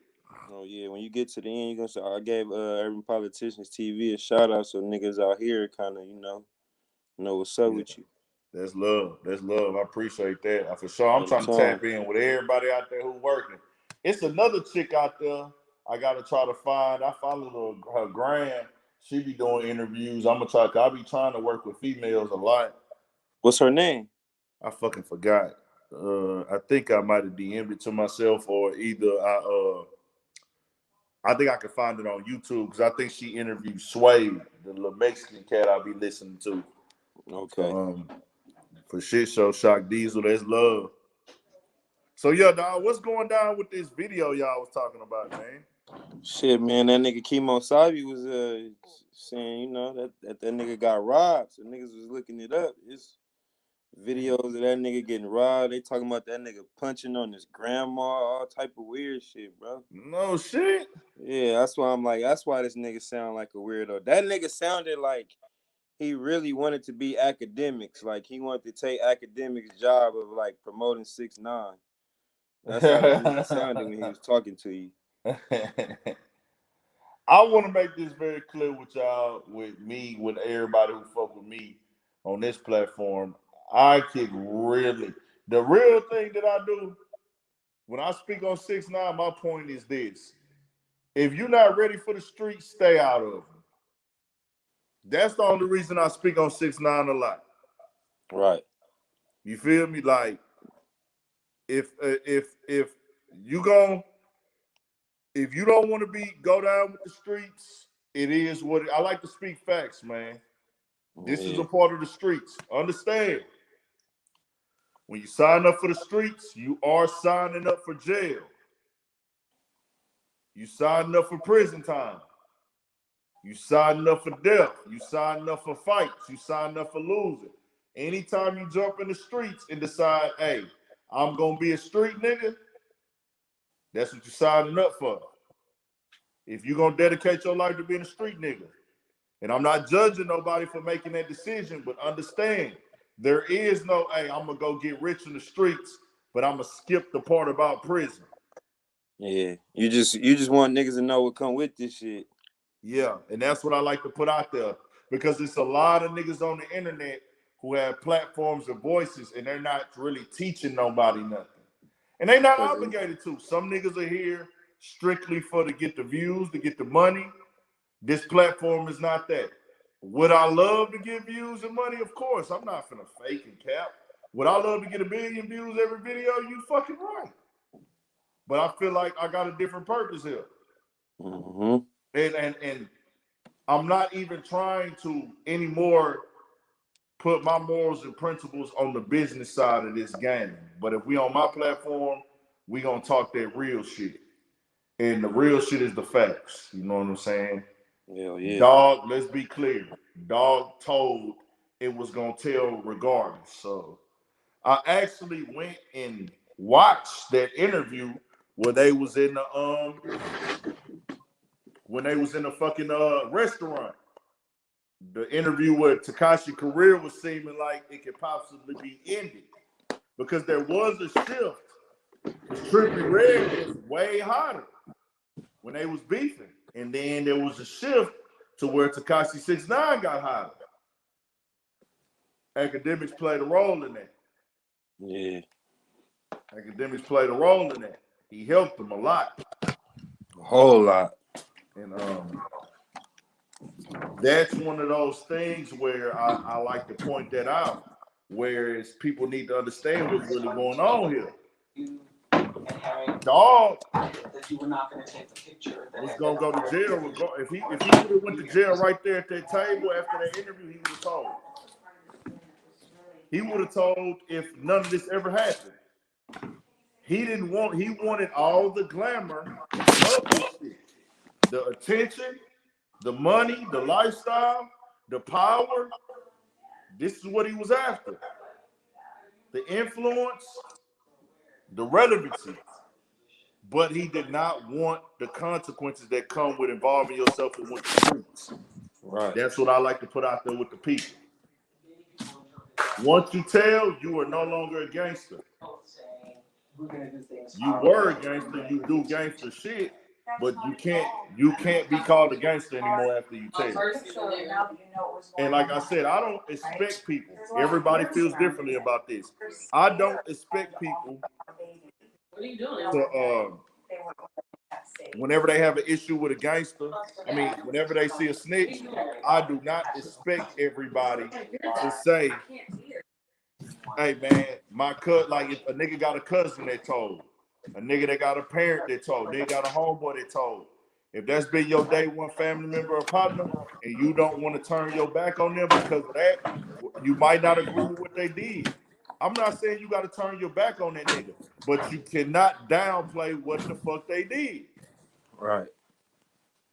And then don't try to point out what somebody else has going on, because that has been Tekashi's argument. That has been other people in support of Tekashi's argument. And they don't give a fuck about Desiree Perez. They're trying to point out Meek being a hypocrite or people at Rock Nation being hypocrites when those things are not the same. She's not acting like a gangster anymore. And who's to say that she ever was acting like a gangster? She might have just been in part of the drug business. Yeah, she was part of the business, but I think like you said, now it's just like it's more people trying to like expose Meek Mill for being a hypocrite and like fucking with snitches because he was going so hard on 6ix9ine. Facts. Facts. That lady ain't in the streets. Like we don't see her out here, you know what I'm saying, promoting street shit or trying to be gangster or no shit like that. So that shit, I feel where the niggas is coming from that's getting on Meek Mill about that shit. But at the same time, I understand what you're saying. It's like this shit ain't the same, bro. Like she ain't out here trying to like be on no gangster shit, no street shit. Nah. She's doing prison reform. And like I said, she's getting people released who were wrongfully convicted. We need people for those jobs. There's still a lot of niggas in prison. I want people to understand we still have the most race in prison. We have the most people serving time in the black community. I don't think niggas like to hear that type of talk though, bro. Shit, it ain't about what they want to hear. Shit, if you know anything about what's going on, that's just what the fuck it is. It's what it is. Niggas don't want to have them conversations, bro. Because niggas feel like it ain't affecting them. But I look at it as a whole, bro. I'm really like looking at that shit like we want this culture to be pushed forward. You know what I'm saying? Hell yeah. We not trying to see brothers be incarcerated no more for this bullshit. We not trying to see niggas wrongfully convicted. We're tired of seeing the system be designed to keep niggas at the motherfucking bottom.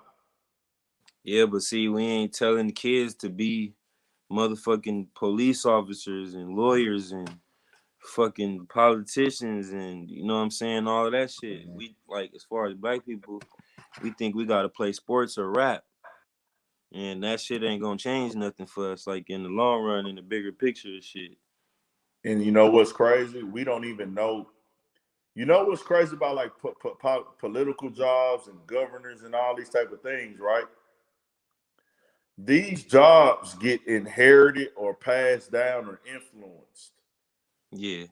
We don't All have of this enough shit people to influence it to the next generation, or like even in my generation, wasn't nobody out here to tell me, nigga, you know, you should try to be a politician, nigga. Like, oh, you should try to be a senator. Like, nigga don't even know Niggas the wasn't first step telling of us that that, shit. yeah. Niggas wasn't saying that. That's what I'm saying. Yeah. But if niggas different. did that, it's like this. All right, so like how we got a problem with the police.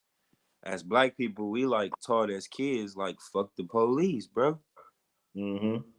And so then when we get in police by these niggas that never lived in our areas. That's like right now, like even if you wanted to be a police officer right now, they not gonna let you police your area. They gonna send you somewhere where you don't, like where you ain't never been type shit. So it's like you get these white boys or whoever from these other areas that already live in fear of the people, you know what I'm saying, where they at, working at, and they going to work with an attitude like these niggas is animals, because when they was growing up and you feel me, that's all they was being told, and now they seeing it, now they gotta go work in that shit. They really going to work in fear. So their attitude when they get there is gonna be the nigga, I gotta go home.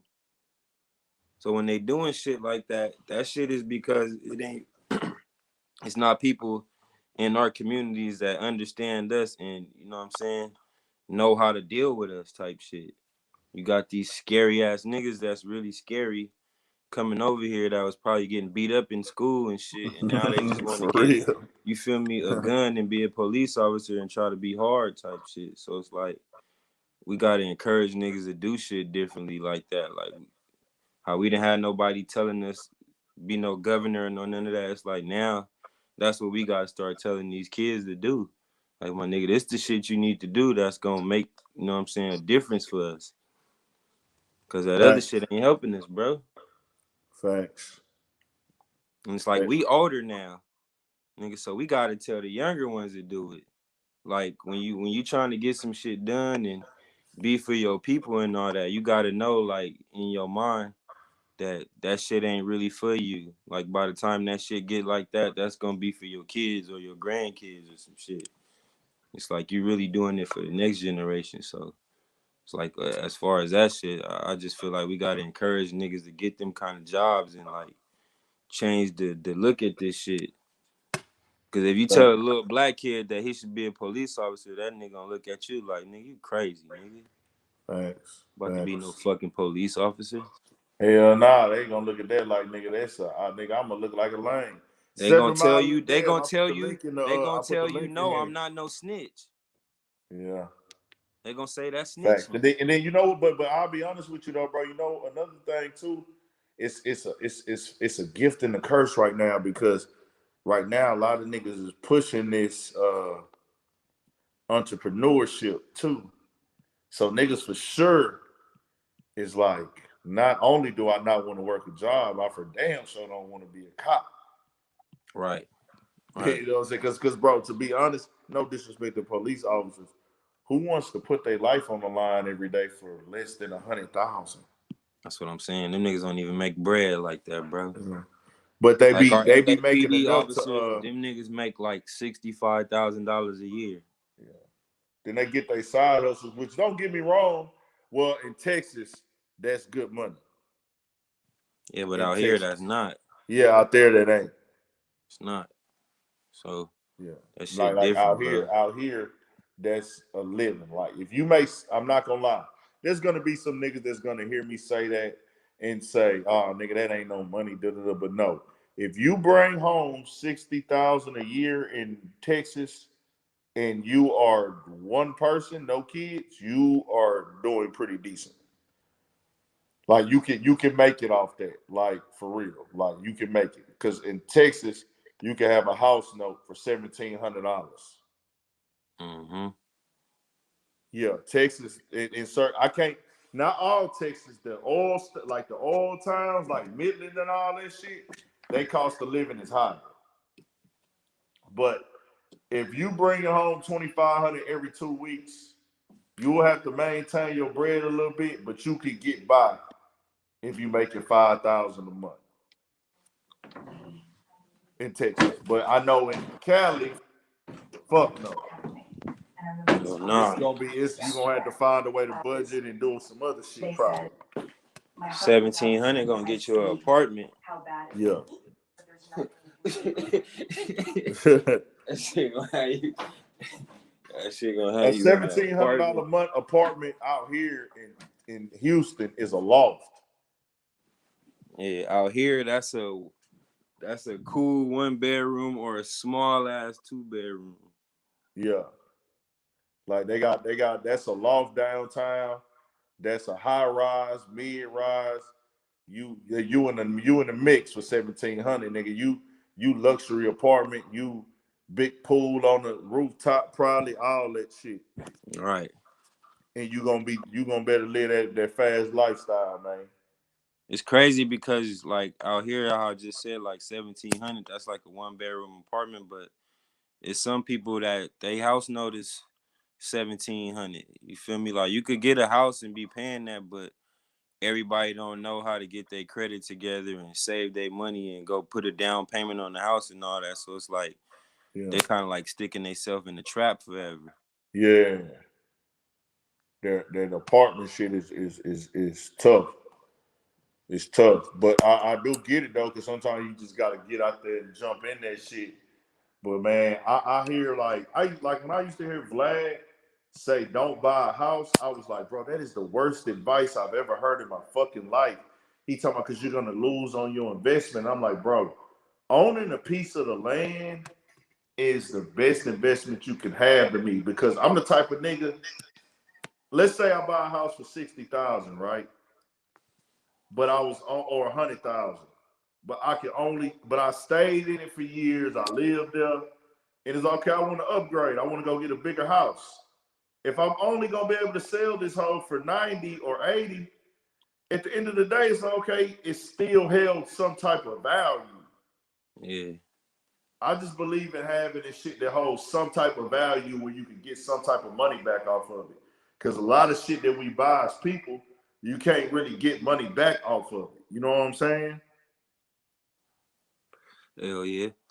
But the house shit, but I'm gonna tell you what's so crazy is like right now, the way this shit is out here, I've been kind of like talking to people and my boys and shit like that, and it's like it really ain't worth it to buy no house out here in California.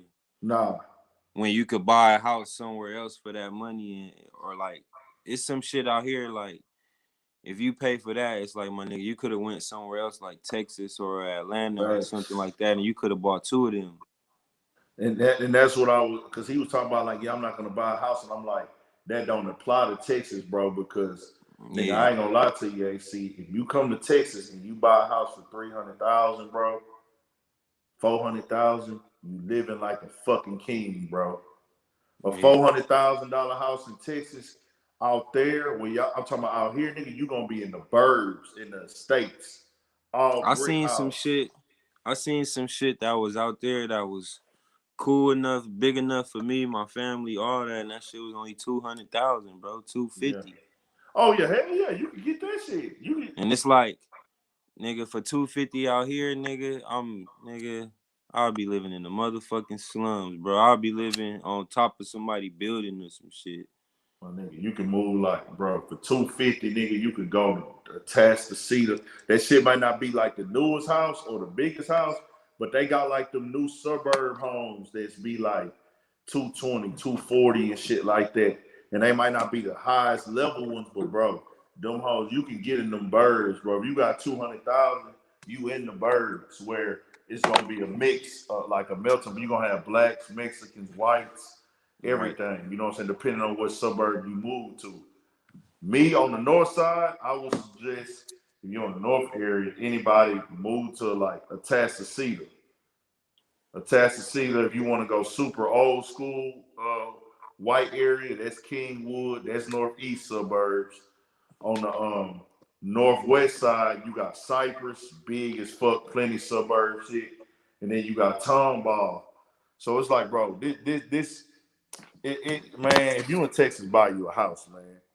No, if I'm out there for sure, I'll buy a house. That don't. That's like I get out there though. Out there, that shit is. But out here, I'm on some shit where it's like, instead of getting another house and all that, I want to do some shit like, nigga, try to buy me an apartment building or like a little duplex or like a little fourplex or some shit that I could like stay in one and rent the other one out and let that shit pay for the whole thing type shit. Facts. Just like make that shit make sense, bro. Cause like right now where I'm at, bro, it's like houses that's around the corner for me and shit like that. That's $1 million, bro. Damn. That's $1 million. Like this shit getting crazy. Oh yeah, they gentrifying y'all whole city, huh? Bro, they gentrifying everything, my nigga. Everything is like getting stupid right now. Dog, they gentrified Fifth Ward, dog, where Jay Prince and all them from. That shit is gentrified, right? They gentrifying on Liberty Road, my nigga. They got them $450,000, $500,000 townhomes on Liberty Road, nigga. I am fucking shocked. Like, I'm not even finna lie to y'all niggas. It's some projects in Fifth Ward called Kelly Courts, bro. And right across the freeway, they have these $500,000 or $300,000, $400,000 3-story townhomes. And they G Lover said they call Third Ward the music. They really took Fourth Ward. I think Fourth Ward is pretty much completely wiped out. They probably got like 2 blocks left. That's how they trying to do Crenshaw right now, bro. Yeah. That's how Fourth Ward look out here. Fourth Ward is a hood, and it was a real small hood, bro. But like they only had one-way streets, which is still only one-way streets, but it was a small hood, small community, right next to downtown in Midtown. Man, they done built all bars, restaurants, and luxury apartment buildings over there. That's how you know it's over. It's over then. Once you start seeing that, it's a wrap. Yeah. It's still some niggas that stay around there though, but they like ducked off in the cut. They ducked off in the cut over there, bro. But it's all luxury apartments. That shit, I ain't gonna lie. If you come out here to H-Town, bro, and you go to Midtown and downtown and that area over there, and you don't, and that's all you do, you won't even know what Houston look like, bro. Damn. That shit don't look like you didn't even see Houston because the way it looked. It looked like you walking through like a Boston area, but it's all nice and new and all brick, like sidewalk type shit going on. All these shops and bars and restaurants and shit. That's how they doing Crenshaw now, bro. They trying to do Crenshaw like that. Hey, BP, if you in here, we booking them flights either tomorrow or Thursday. Book them flights tomorrow or Thursday. We're gonna book them flights, man. Gonna do this LA thing, man. Gonna do this LA thing one time. Booking them flights tomorrow, Thursday, and oh yeah, another announcement too on the podcast. We finna update them cameras. Try to get that shit. We trying to get everything looking right, man. I like that show we did Monday. I like that one too, man. That was a good one. Yeah, we was turned up. That nigga Twan be having me. Hey, that nigga Pookie, a real nigga, man. Yeah, nigga Pookie, that's my name. Hey, when you said, hey, this nigga answered more prison calls than anybody I know. That nigga Pookie got so many, bro. Pookie answers prison calls all day, bro. Like, he be cutting hair, and then I be knowing some of the niggas that be on the hoes. So it be like, hey, what's up, boy? Nothing. Nigga be like, yeah, nigga, we finna do the podcast. Oh, nigga, what y'all talking about on that hoe today? I really wanted to tell them right there, like, hey, but I didn't know if niggas could hear it on the live. But we finna try. I'm gonna tell them that next time, because whenever niggas call from now on, we finna put their ass on the podcast. All you gotta do is hook your phone up to the roadcaster, and then when they call in, you can answer, and that shit'll be like you got to call pick in. Up on the camera though. Because we got two different audios, you know what I'm saying? Right. So we really got to figure out how to link that audio shit, and I need to do that for this too. And I need to go and get that where it's a roadcaster. I heard it's a roadcaster that's smaller, like a smaller one that's cheaper, where you can just hook it up directly to like, you know what I'm saying? Yeah. Where I don't need, it's just for like one mic. You know what I'm saying? Where I can just have that bitch on here and talk directly like that. I see like, you know, like Star got and shit. Yeah. Academics got one, different niggas like that got them hoes. You know what I'm saying? So I want to get that shit. So we finna make some upgrades to the podcast, y'all. What else is going on, bro? What else went on in the game, dog? Anything happened that anybody want to talk about or speak on? Y'all let me know while we here, man. We was on this bitch long as fuck tonight. Yeah, man, you at 3.5 hours right now. I ain't even tired though, bro. I be thinking like, hey, nigga, I'm having fun. And then, nigga, I look at this shit like this, bro. If a millionaire can't like, you know, it's one of them things where it's not like I'm trying to be where niggas is at. Of course, I want to be one of the popping media platforms in the culture for sure. Popping in Texas. I don't want to just be popping in Texas. I want to be an all-around entity. But like, I see the top niggas putting in the most work. Yeah. They just got a team, but they putting out the most shit. And I'm here, and I'm only in this position because of the amount of work that I do. My shit ain't doing 300,000 views or nothing like that. I'm here off consistency. Yeah, you own every day. We own every day. We dropping videos every day. I don't even know what I'm gonna drop tomorrow. I know I got an interview to drop. What's the next move? We going to LA. LA the move. Actually, I'm going to Dallas first. I might try to do an interview in Dallas. I'm going to Dallas next week. Lord say the same. I'm in Dallas next week. And then after that, LA. Come back from LA. I'm thinking Miami. And then driving up to Broward County. And then after that, I started we started a podcast in 2017, the Urban Politicians TV podcast. We did 40 episodes, but it wasn't on YouTube. It was just podcast only. And I started YouTubing. When I took the YouTube, say, you know what, I'm finna do YouTube and consistently. April 2018. Because I kind of flirted with it a little bit in March and shit. But April 2018, that's when I said, you know what? I'm dropping content consistently on this bitch. Good looking, Michael Hurley. NBA All-Star Super Bowl in LA. I thought the All-Star was in Cleveland. I think the All-Star come out here in like 2 years, I think. Not that next shit year, gonna but be the year insane. LA All-Star, LA Super Bowl finna be insane. But I think more niggas come out for All-Star though. I think more niggas come out for All-Star. Yeah, why is that? Do you know why? I think because it's a whole weekend, like, that really got shit cracking. Like, the Super Bowl just got one game. Even though, you know what I'm saying, whatever city it's in, you know, they going to have shit that whole weekend cracking and all that. But I think, like, for the All-Star shit, I think niggas just rock with the basketball players more. Like, they lifestyle the and how they NBA fuck with the party. culture more. Yeah. Mm-hmm. I remember when All-Star was out here, me and BP went to the Galleria and shit.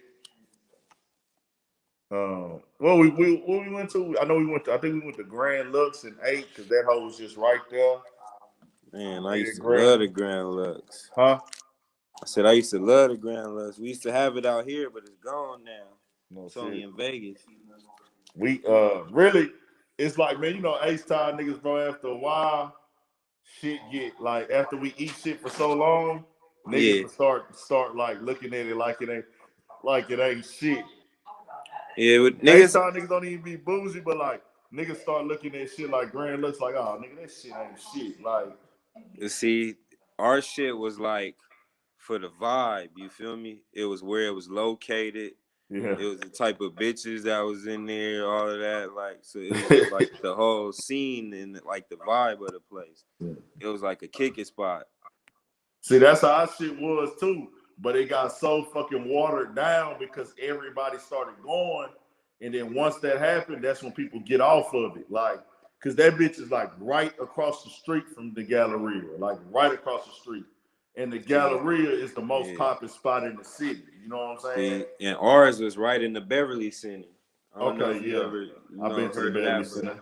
Yeah. So that's like the same type of shit, but yeah, right across the street from that house. So everybody on that bitch and looking at it like that's the motherfucking way. But then I think from there now everybody looking like Steak 48 and Eddie V's is the spots to go eat at now, which they are more expensive. Way more expensive than Grand Lux. Them like the spots where everybody like, okay, we eating big shit right now. Them two. Yeah, BP say Steak 48 was fire.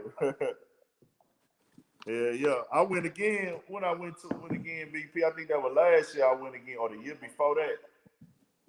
Maybe like 2019, at the end of 2019, I went with that nigga JD to that hoe, me, JD and Bishop. And nigga, they served like lobster and shrimp mac and cheese at that hoe.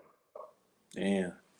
BP say he spent $140 for a rack of lamb. So did. I think my steak was like $80. But they got a whole night. That whole right by the Galleria too. It just ain't across the street. It's like a whole little shopping area thing. That whole right by. I don't know if y'all heard Drake talking about he at the Hotel Derrick. When Drake said he at the Hotel Derrick on West Thomas, that's what he talking about. That whole right next door to that hoe. The Hotel Derrick. That's what Drake be talking about. That's why niggas in the city fuck with Drake so much. Cause he be talking about the like the landscape of this house sometimes. Yeah, talking about the local shit that you know he been there or he been around. Yeah, everybody been around there. How then all that strip club shit going on. Let's talk about that, bro. Let's talk about that strip club shit. All these popping ass strippers, bro. The niggas don't know. We used to see them in the strip club for $20, bro.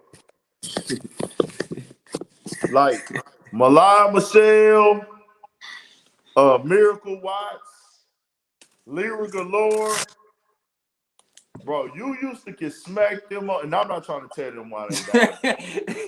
Because that sounds like some dry ass shit, but I'm just keeping it real. Because I fuck with all of them. They all look good. They all look good. They all sick. They all successful. Salute them. But I'm just speaking on how the game work. Niggas don't know Miracle Watts used to fuck with Riff Raff, dog. Like, really fuck with Riff Raff. Before he just got on. You know what I'm saying? But I know how the game go though. But like nigga used to see them in the strip club. Malai Michelle, big thick fine ass, used to be in that motherfucker. Used to be in that motherfucking dreams and shit. Walk around that hoe ass naked, boy. Lyric Galore was in that motherfucking spot across the street from Prospect Park. Going crazy in that bitch, man. All them hoes used to be like that, bro. We used to have some badass strippers, my nigga.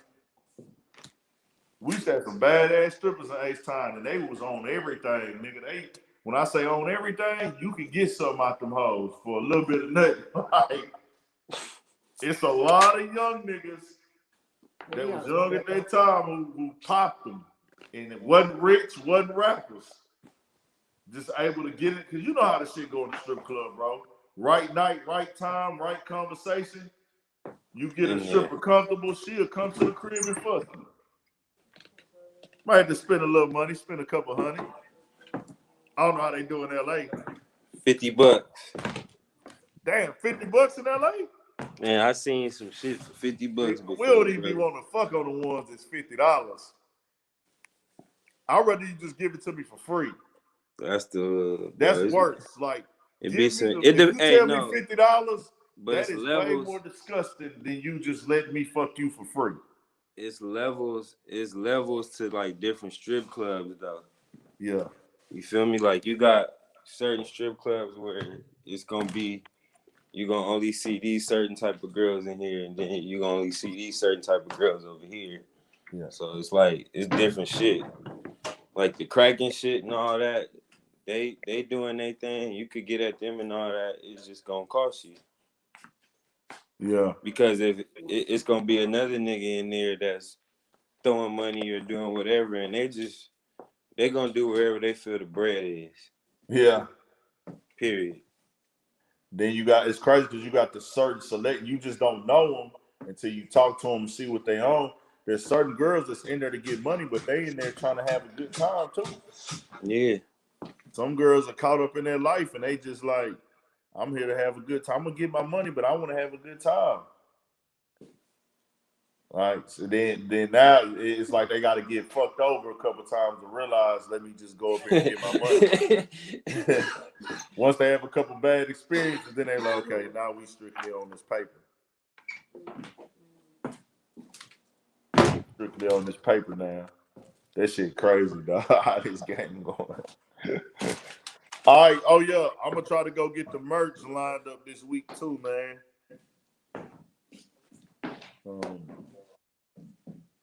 I do want to come with colors, bro.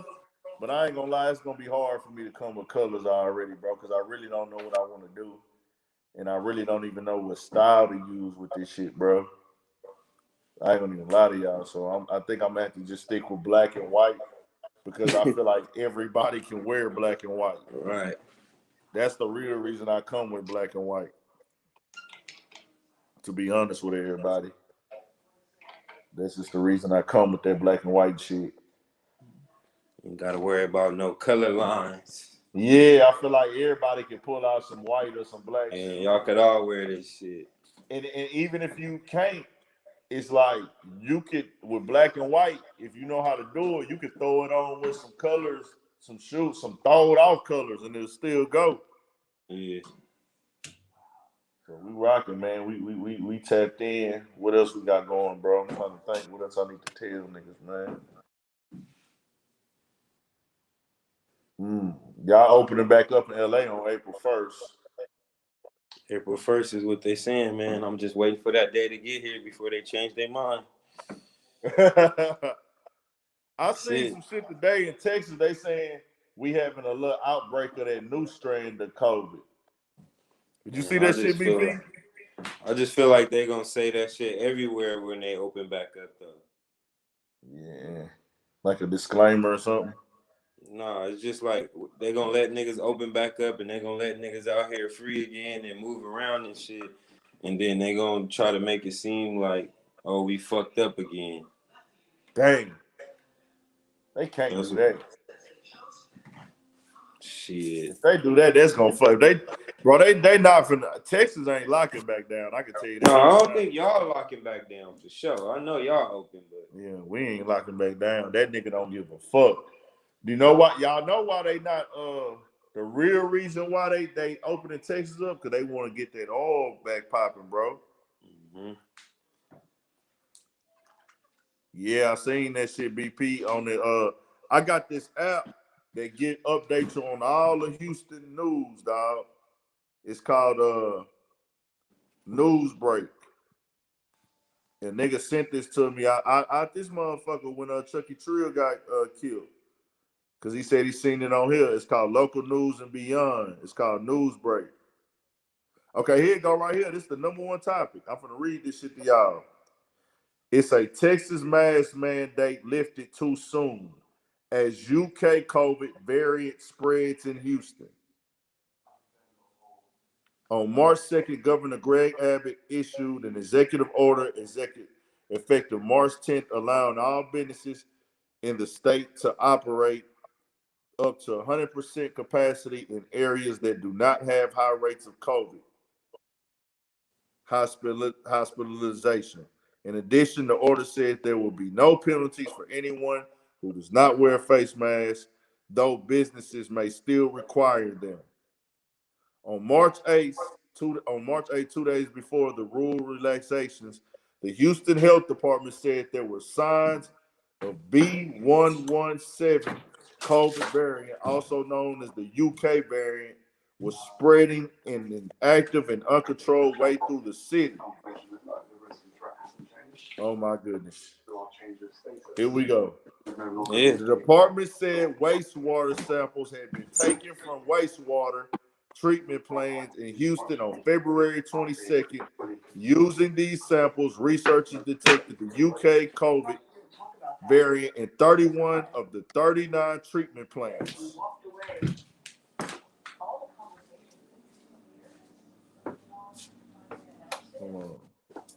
So what does this mean? This is another clear indication that we must continue to mask up, practice social distancing, wash our hands, get tested, and get vaccinated when possible. Oh my goodness. It spreads more easily.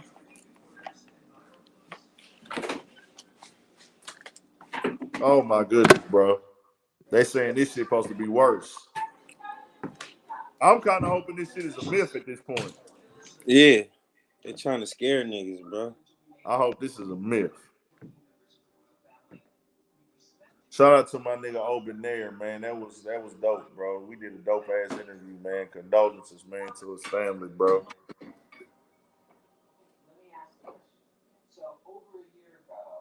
Damn, that nigga had that, bro. That nigga NBA YoungBoy had that nigga waiting for 8 hours. That's fucking crazy.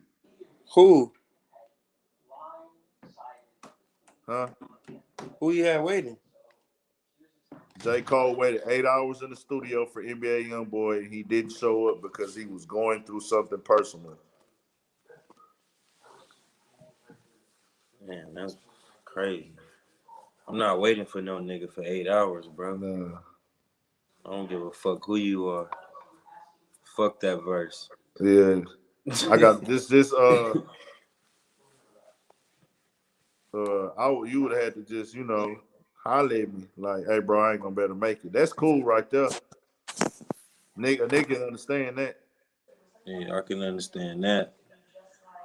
Like, hey bro, I ain't gonna Yeah, better make it. I like to let you... niggas know ahead of time if I'm not coming. I always do that. Like, I just be respectful like that.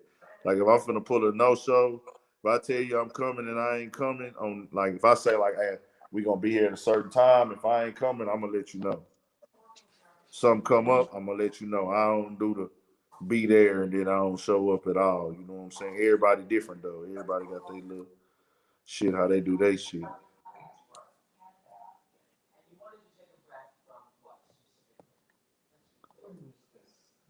We gonna see though. We got more work to do, y'all. We got a lot of work to do. I got to see what I'm gonna drop videos on tomorrow. I said I was gonna drop a fucking interview, but I don't think I'm gonna do nothing on this NBA YoungBoy J. Cole shit. Any stories y'all seen that was interesting that y'all wanted to hear about, man? Because I ain't seen shit today, really. Yeah, I didn't even really get on the phone or no shit today or hear about nothing like that. I was out, man. I bullshitted half the fucking day away. I hate when I do that shit, man. I was supposed to drop that video about over there like about before 12. I didn't get that shit out till like 5. And then I still didn't drop nothing to the other channel. I'm like, fuck. This shit be getting gruesome. This shit be getting caught up. You be getting caught up with regular life shit. That's what that shit really be. Yeah. But yeah, man, I'm finna tap out. I'm gonna fuck with y'all boys. I gotta finish watching AC shit. That's what I do gotta do. Yeah, man, check it out all the way to the end, bro. Yeah, for shit show. I gotta finish watching that motherfucker. I watched part of that motherfucker. What homie on there say? Homie said, that nigga said something for me. Where he said he was from, bro? The one that was on your left side? That nigga said, he said he was from San Pedro, 110 to the end. Yeah, what is that? San Pedro, that's all right, so the 110, that's a freeway out here. It's like a little highway. And that shit ends in San Pedro. So it's like everybody that's from San Pedro, they always say 110 to the end because it's like you got to get on that freeway to go to they like where they at. I just had never heard of San Pedro before. It's like a little that shit is like a little beach type city, bro. Not like really a beach city, but like that shit by the water type shit. It's like a little industrial type city. It's like where the port and all that shit is at. Oh, okay. I see what you're saying. That's probably like our channel view out here type shit. Yeah. Some shit like that. Yeah. Fucking small, bro. Out here, bro. One thing about that port and shit is like refineries and shit, bro. It always looks smoggy out there, dog. That shit look dirty, bro. I used to work out there. I hate that's what I was gonna say. It's always looking dirty and shit out there, bro. Bro. How the fuck do people live out there, bro? I be wondering, like, look dirty as fuck. Yeah, bro. It's like it's all these refineries and the port and shit. It just you go over there, it's always looking gloomy. Always, it don't ever look like it's just a fresh ass day like that. And it's like even the houses and shit that's over there just look different and grimy. And then it's just like in San Pedro, it's houses, apartments, and it's projects out there. Damn. So it's like that shit crazy, bro. Damn, that's crazy for real. But yeah, y'all, we gonna tap in, man. Make sure y'all subscribe to the channel. Yeah, that's what I said, BP. That's like our Pasadena type shit. About important shit. Make sure y'all subscribe to the channel. Y'all tap in with Playmaker AC. He got his new shit going. What's the name of that channel again, bro? Tell him. The name of that channel, what you mean? Which one? The radio station. The radio station is Accelerated Radio, and just look for the title G Vibes. That's my homegirl I went to high school with. Shit, so y'all tap in, man. We coming with some more tomorrow. We're gonna be tapped in tomorrow. Hopefully we get us a good topic to have a good ass debate on, man. Hey, I ain't gonna lie. I wouldn't call that a debate, but I think I clearly landslided homie that was in there. And where?